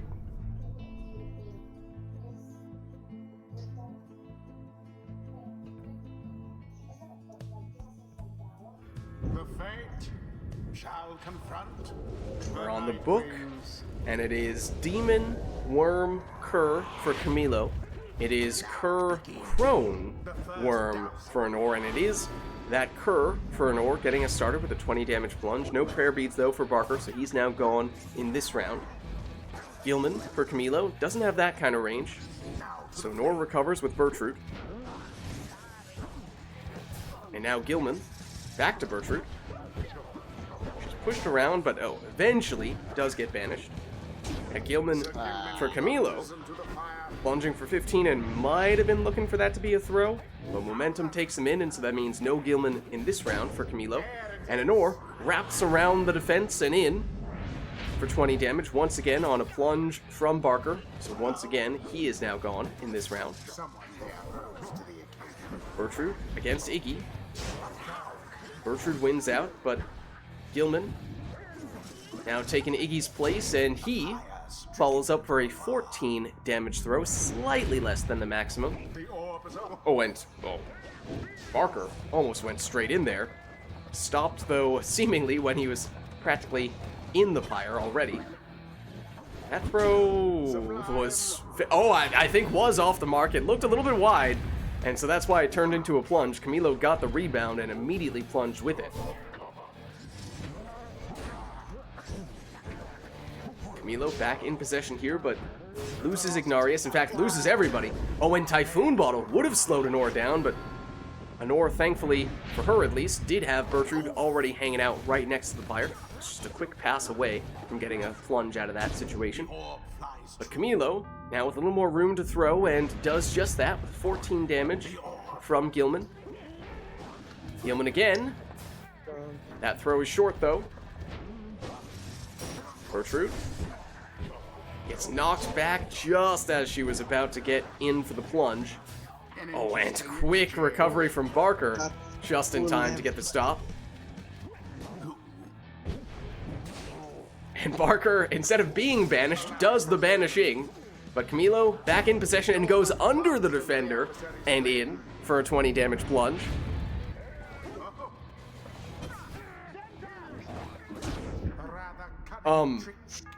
Where did that exile end up? Was I the only one who saw that? Anor with Barker against Dulbert. Dulbert gets it back.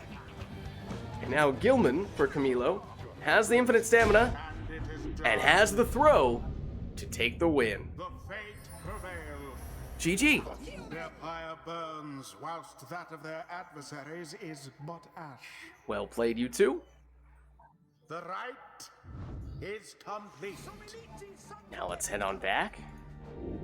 And let us know, chat, Until the stars align. if there's anything we'd like for the next one.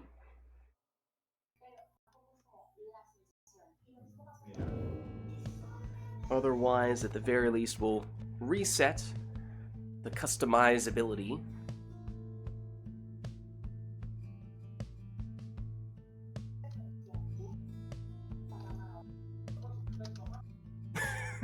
Middle of the story is where you go, the plot thinnens. Usually I think that is not to be desired. That's okay, it's a work in progress.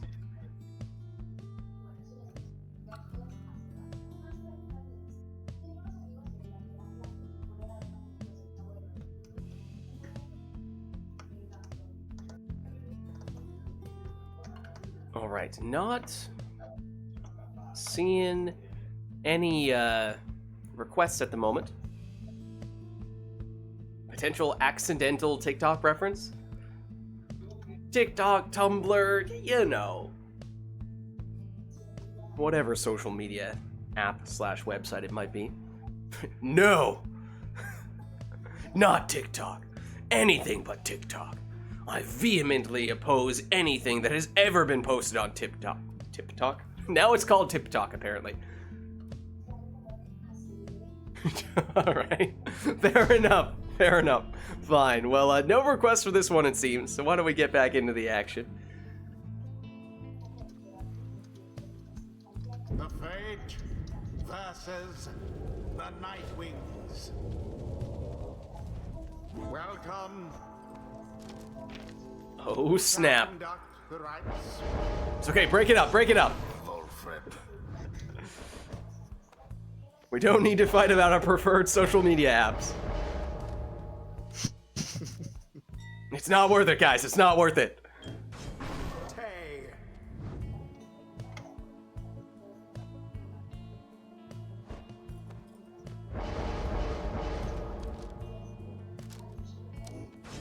We have Sap, and now Worm for Camilo. We have Stowaway.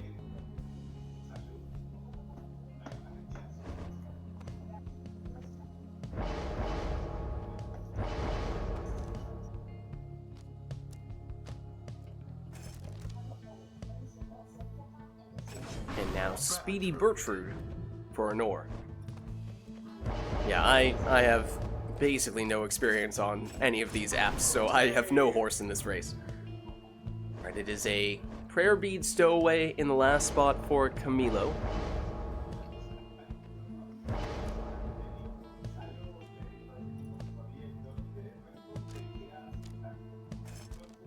Consider myself lucky. Alright, I'll try to keep it that way.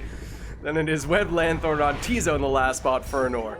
Sounds like it's best if I keep my distance. As Anor gets us off to a quick start with a distance throw. Good for 20 damage from the Stowaway. Stowaway down, and now the other Stowaway. But she's banished. Bertrude blocked. Bertrude recovers, only to quickly be banished. Gilman, he's banished. So is Bertrude. Now Volfred. Shields, but does still go down. Awfully close, but not quite close enough for Camilo. That's bad. Gilman. Gilman one side, Volfred the other. Oh, well shielded from Volfred. And that sets up this 12 damage throw.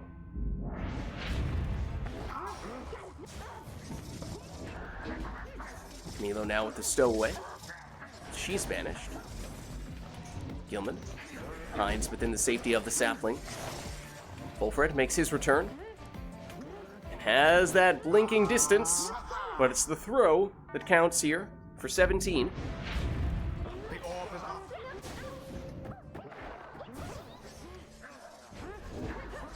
Stowaway.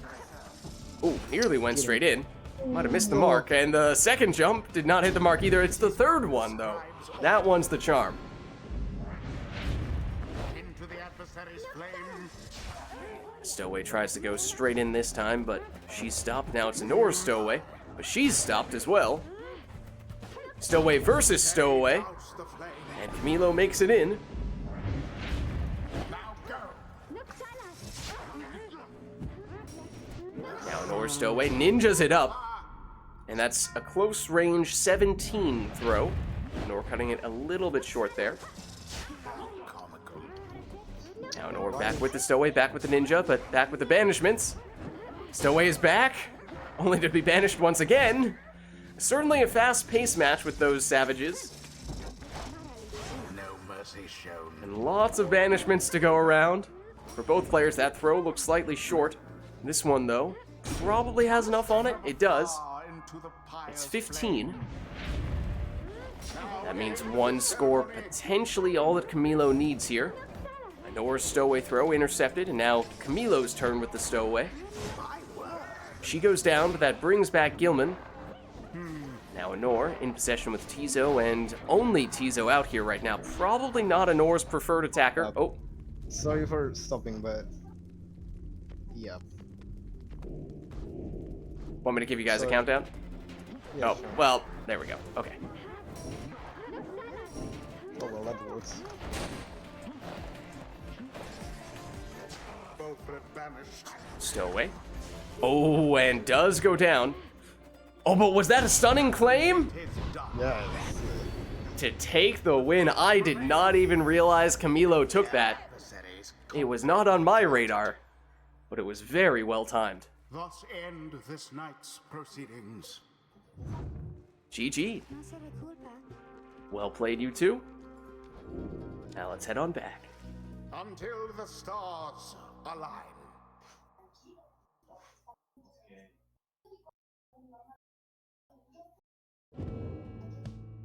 Alright, so let us know, chat, if there is anything we'd like to see for the next one between Camilo and Anor.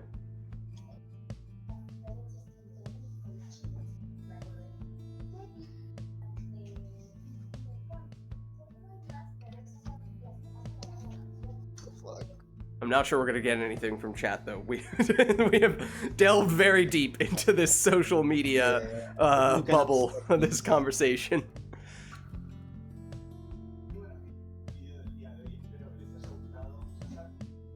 They've gone too far to be reached by the light of the stars.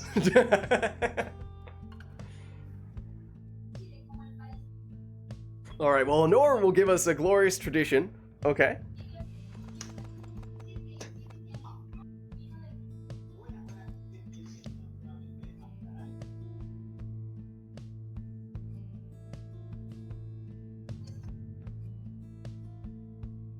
Ansa getting a little too aggressive there, I suppose. Okay, and Lilac has an Exiles request for Orlek and 2 Imps for both players.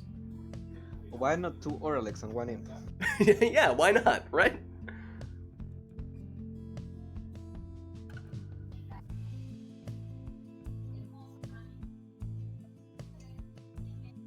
Alright, well, why don't we get this one started then? You got excited, it's okay. Oh yeah, does the order matter? Shall now face The request was Orlek, 2 imps. welcome. And no webbed Lanthorn. Who shall A conduct late talisman request from Ansa, okay. Because that, especially when you're combining Orlek with an imp, would usually be pretty darn important. So without that, Okay. it makes it much more difficult. What should I do with this guy? I know what should I do with this guy.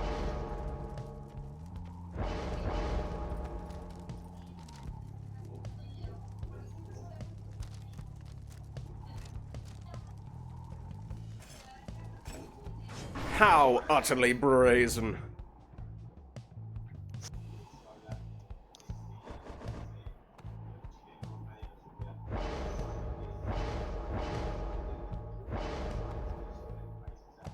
Prayer beads on Orlek. It's a scary sight. I remember specifically, I think, exactly one time we have seen someone get a random prayer beads Orlek when we turn to customize off. That's the jackpot. That's, I mean, again, still ideally you'd have other supporting characters to go along with him. But if you're looking for the ideal setup for customize off, that's pretty close to it. And Anora will go Speedy Tizo for the lead.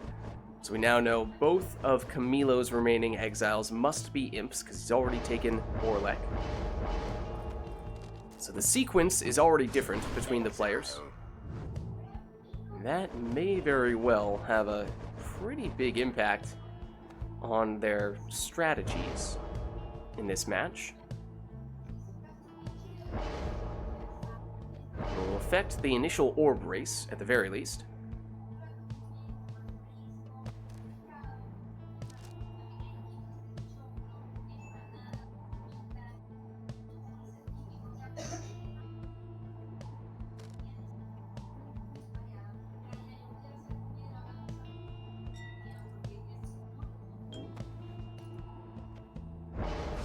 Alright, meta Orlek for an ore.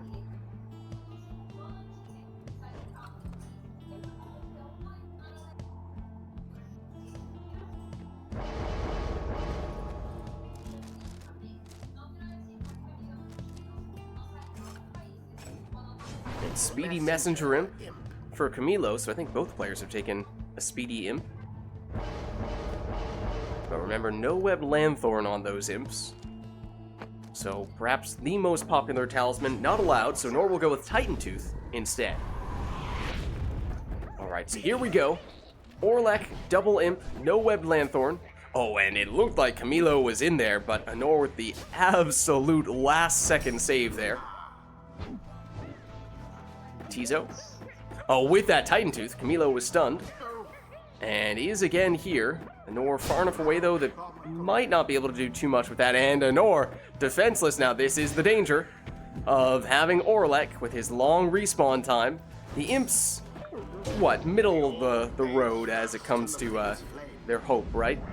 It's not like Orlek plus 2 other demons or Orlek plus 2 crones would usually be the most dangerous in terms of having the risk of all of your exiles going down simultaneously.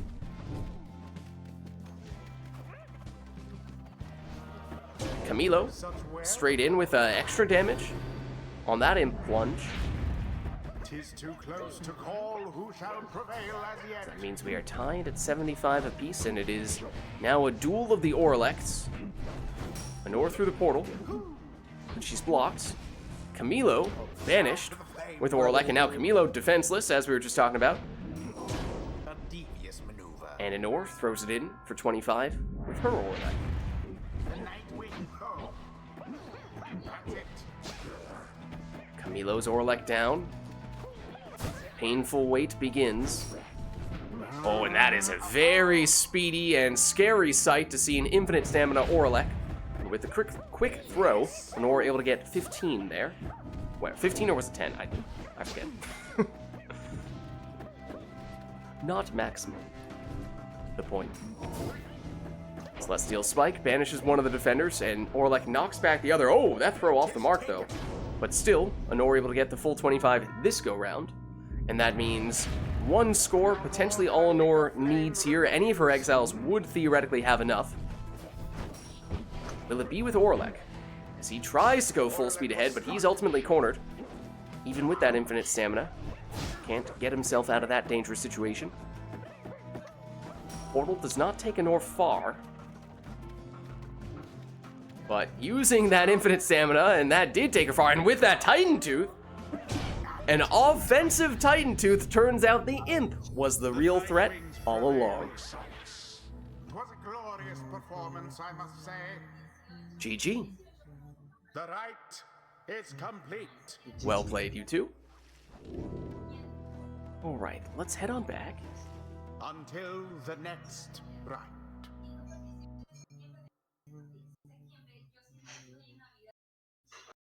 I mean, we could. We could.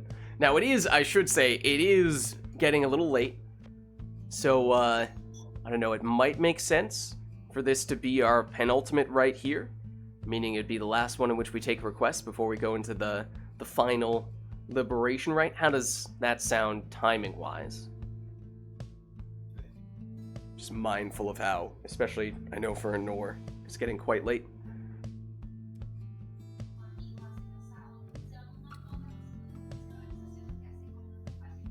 Does that work? I mean, we could squeeze in another if that works for you guys, but don't want to force you to play into the very late hours of the night / morning.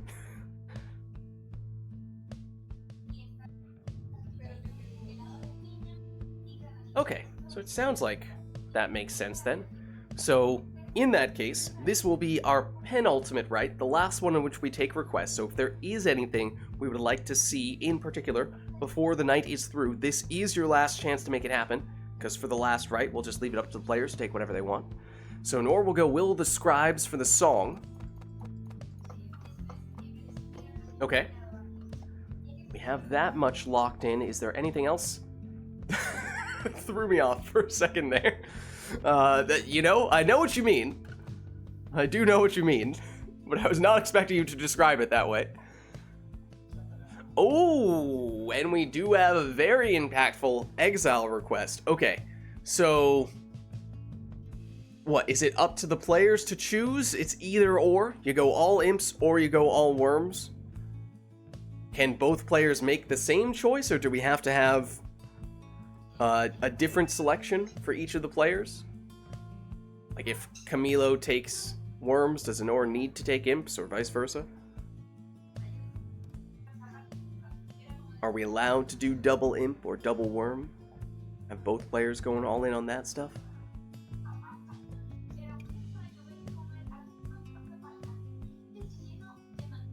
Oh, they need to pick the same thing? Oh, okay, so they need to conspire. They need to coordinate with each other. I have a decent sense for which of those two classes Anor would prefer. Is that so?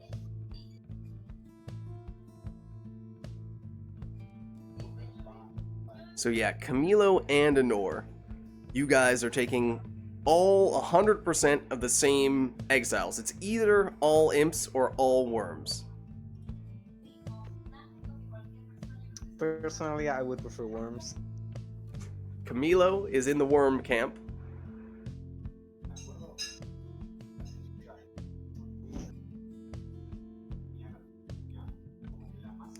We can coin flip. We could coin flip it. This is true. Should I pull up an online coin flip, or should I tell you that I'm flipping a coin and then you just trust that whatever I say is correct? That's the question. Should we trust you? Shall we? Do I admit that I do not currently have a coin on me? So I don't know what I would use. A bottle cap. Yeah, I don't even know if I don't have any of those anywhere near me either. I honestly don't know what I would use. Yeah, they're absolutely. You could just Google coin flip and it can do it. So it's like a built-in Google coin flip if we wanted to. Shall we do that? I think is the right option. Okay, let me get it up. Coin flip. Oh, okay. Well, ignore the first flip because it just automatically flipped as soon as I started that. But let's go here. Okay. So what are we going for? Are we gonna say heads? Well, okay. Well, I guess we'll have player one call it. So Camilo as player one. You said you prefer worms. So what is your preference? Heads or tails? I think worms would be tails. Okay, that's fitting. Okay, so if it's tails, it's worms. If it's heads, it's an imp. Or it's all imps. Here we go. It is tails. It is all worms. Confirmed. Oh well. All right. Well, there you have it. We will go all worms. And I suppose that means we're good to go here. So both players going all worms. The fate shall confront the Night Wings. Welcome. Who shall conduct? Now, of course, there is an objectively correct order and talisman mix here. Camilo has already done it wrong. I'm not ashamed of it.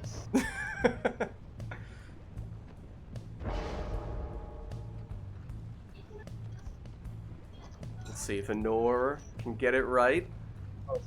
Oh, that was... My bad. Oh, okay, I was gonna say that looked weird with the where the cursor was going.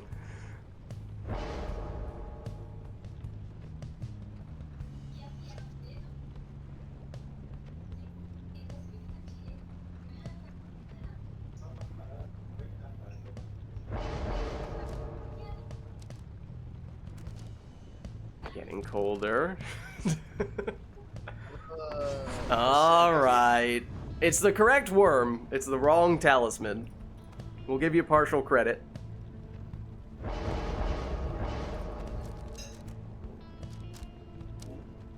Ooh, full credit for Camilo, though, on that second choice. Correct worm, correct talisman. Well done.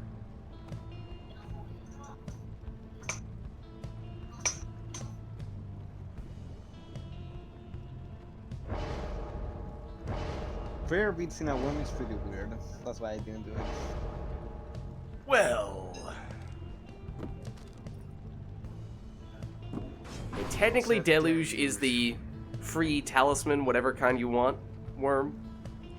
So Anor is not wrong in that sense. However, Anor technically did put Deluge in the wrong place.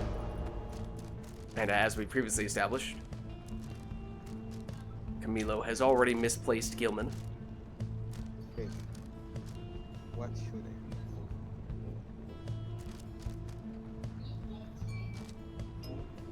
He goes, can Singularity, though. Okay, last pick for Anor.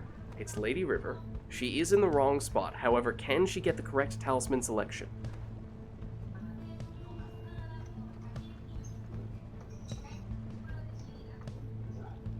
Is that talisman the very one that Camilo was just speaking ill of moments ago?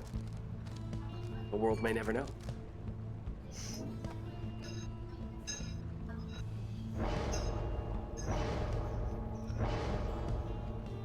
I forgot that talisman existed. Well, that is the leeching talisman. It is not the objectively correct one, but Anor will take it. I do like the color on that, the raiments for Lady River. But it is Camilo getting us started with a 15 damage worm throw. And of course, this may very well be a very fast-paced match, what with the speed all these worms have. Right in. And Camilo once again throwing for 15 here. Of course, it probably would have gone faster if they had selected the proper Considerable triple worm precision. setup.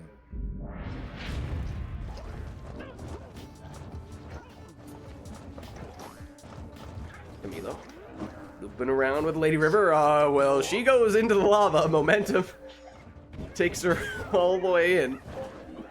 Siege chance active here, but the throw is a little bit short. Anor with Lady River, trying to run away from the opposing worm. Has a valiant return here with Gilman. He goes down. Siege chance, I'm pretty sure that might have been Camilo activating it, but I think it helped Anor, and not Camilo. At least on that occasion. This time, it's just not doing too much on either end. Lady River for Camilo. Perfect. After the explosion, she has more room to work with here, so she'll throw it in for 11. Lady River again. Moving around the Titan Tooth. Stuns, but Camilo either way. At Lady River, heading way off in the other direction, and it is Anor now plunging for 15. Oh man, you know, that'd be great if, say, I don't know, maybe you had a talisman on one of your worms that made it so that you didn't get permanently banished when you plunge with them, but, I mean, that doesn't exist, right? A crazy idea. Crazy idea. No one would ever pick that on one of their worms, A right? madman's A concept. true aimed thrust into the fire. Lady River again for Camilo. But there is the Titan Tooth, and this time, Camilo stunned, and opportunity for Anor to attack aggressively as Camilo is stunned once again. Oh, but that throw, was that in the opposite direction? Jumping. Oh my god. Gilman flung the orb But to the floor. does, on this attempt, get 15 damage on that throw for Anor. Camilo, full speed ahead. I was a little surprised that was still a throw. It looked like he was very close to having that change into a plunge. Sad that that was there. With 14 Pyre life left, of course, one score is potentially all that Camilo needs. But Anor, very elusive, and with this leech, that is no longer the case, unless Camilo can get extra damage from a seized chance. Anor, plunging again here. But, again, there's like, it's almost like if there were this talisman that helps the exiles come back after plunging, that might have made a meaningful difference for either of the teams. It just didn't end up happening. Apparently it doesn't exist. And Anor embracing the power of the Infiniworms. Glorious. Glorious. She's beginning to see the light. Into the adversary's flame. She's beginning to believe.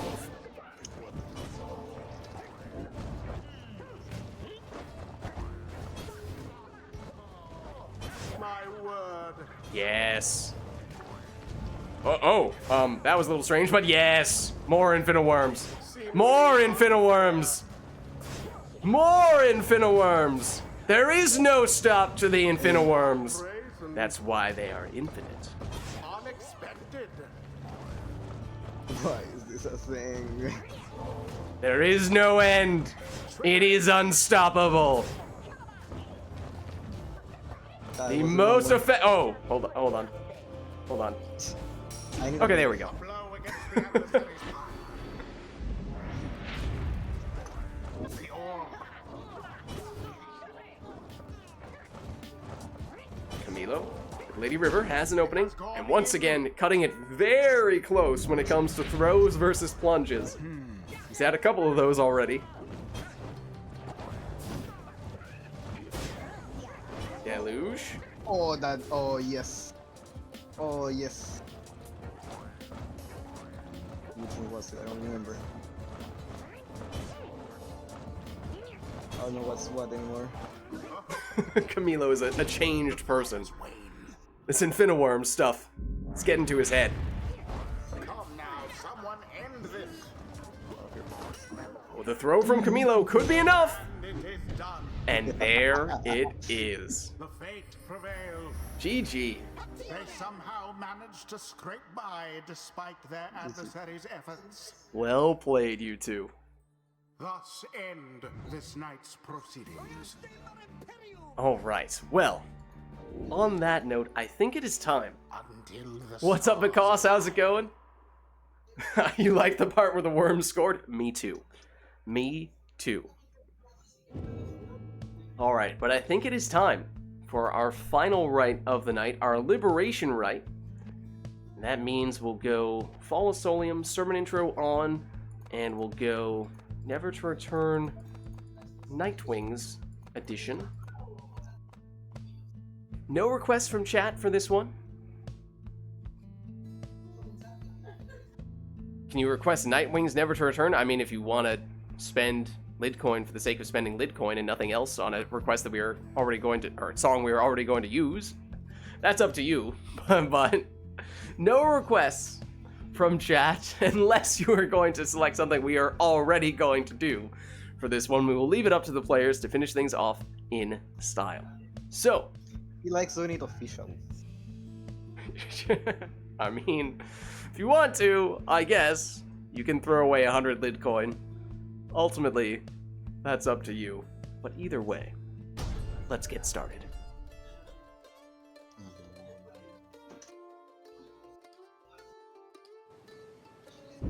Welcome, exiles. You heed the summons to the fall of Solium. Have you the fortitude required to prevail? Try not to let the pressure get to you. The Fates stand ready. What should I Nightwings, play? stand ready.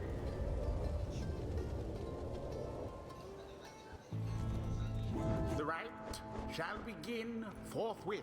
Alright, so as we said, this will be our final rite of the night, our liberation rite. No requests from chat. Exiles, Players just finish things off in style with their own preferred teams, and certainly style is the name of the game with that Prayer Beads Gareth in the first spot for Camilo.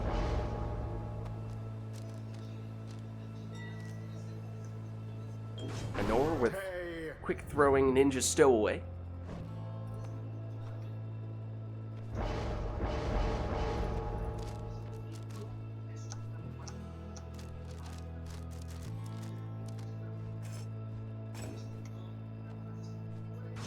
Camilo now with a speedy Pamitha.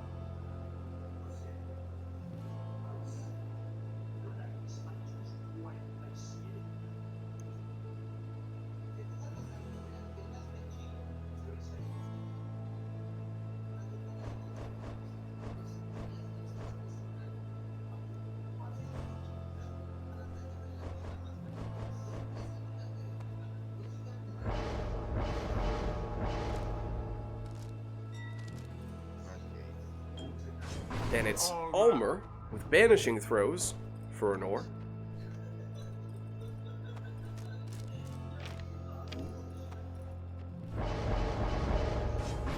Last choice for Camilo is Nutrition Stick Volfred.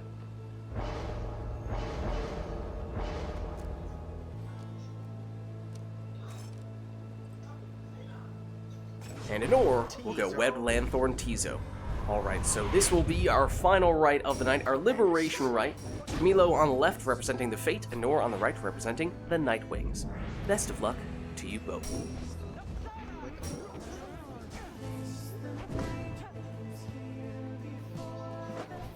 Okay, yeah, it's right.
kidding.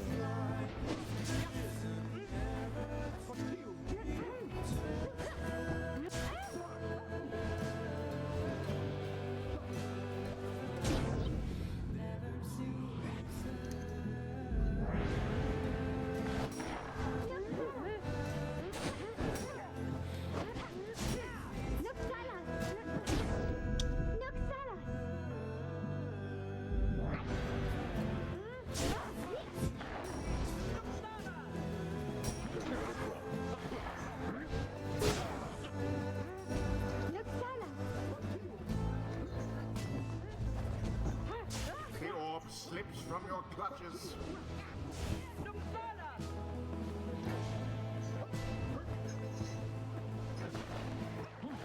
A banishment.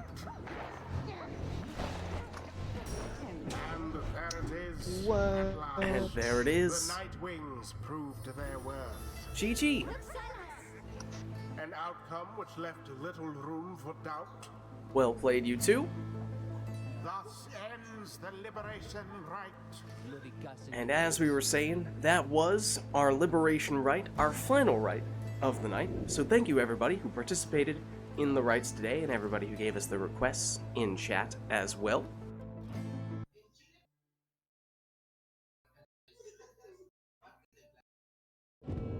I'm gonna hop out of Discord, but I will catch you guys next time.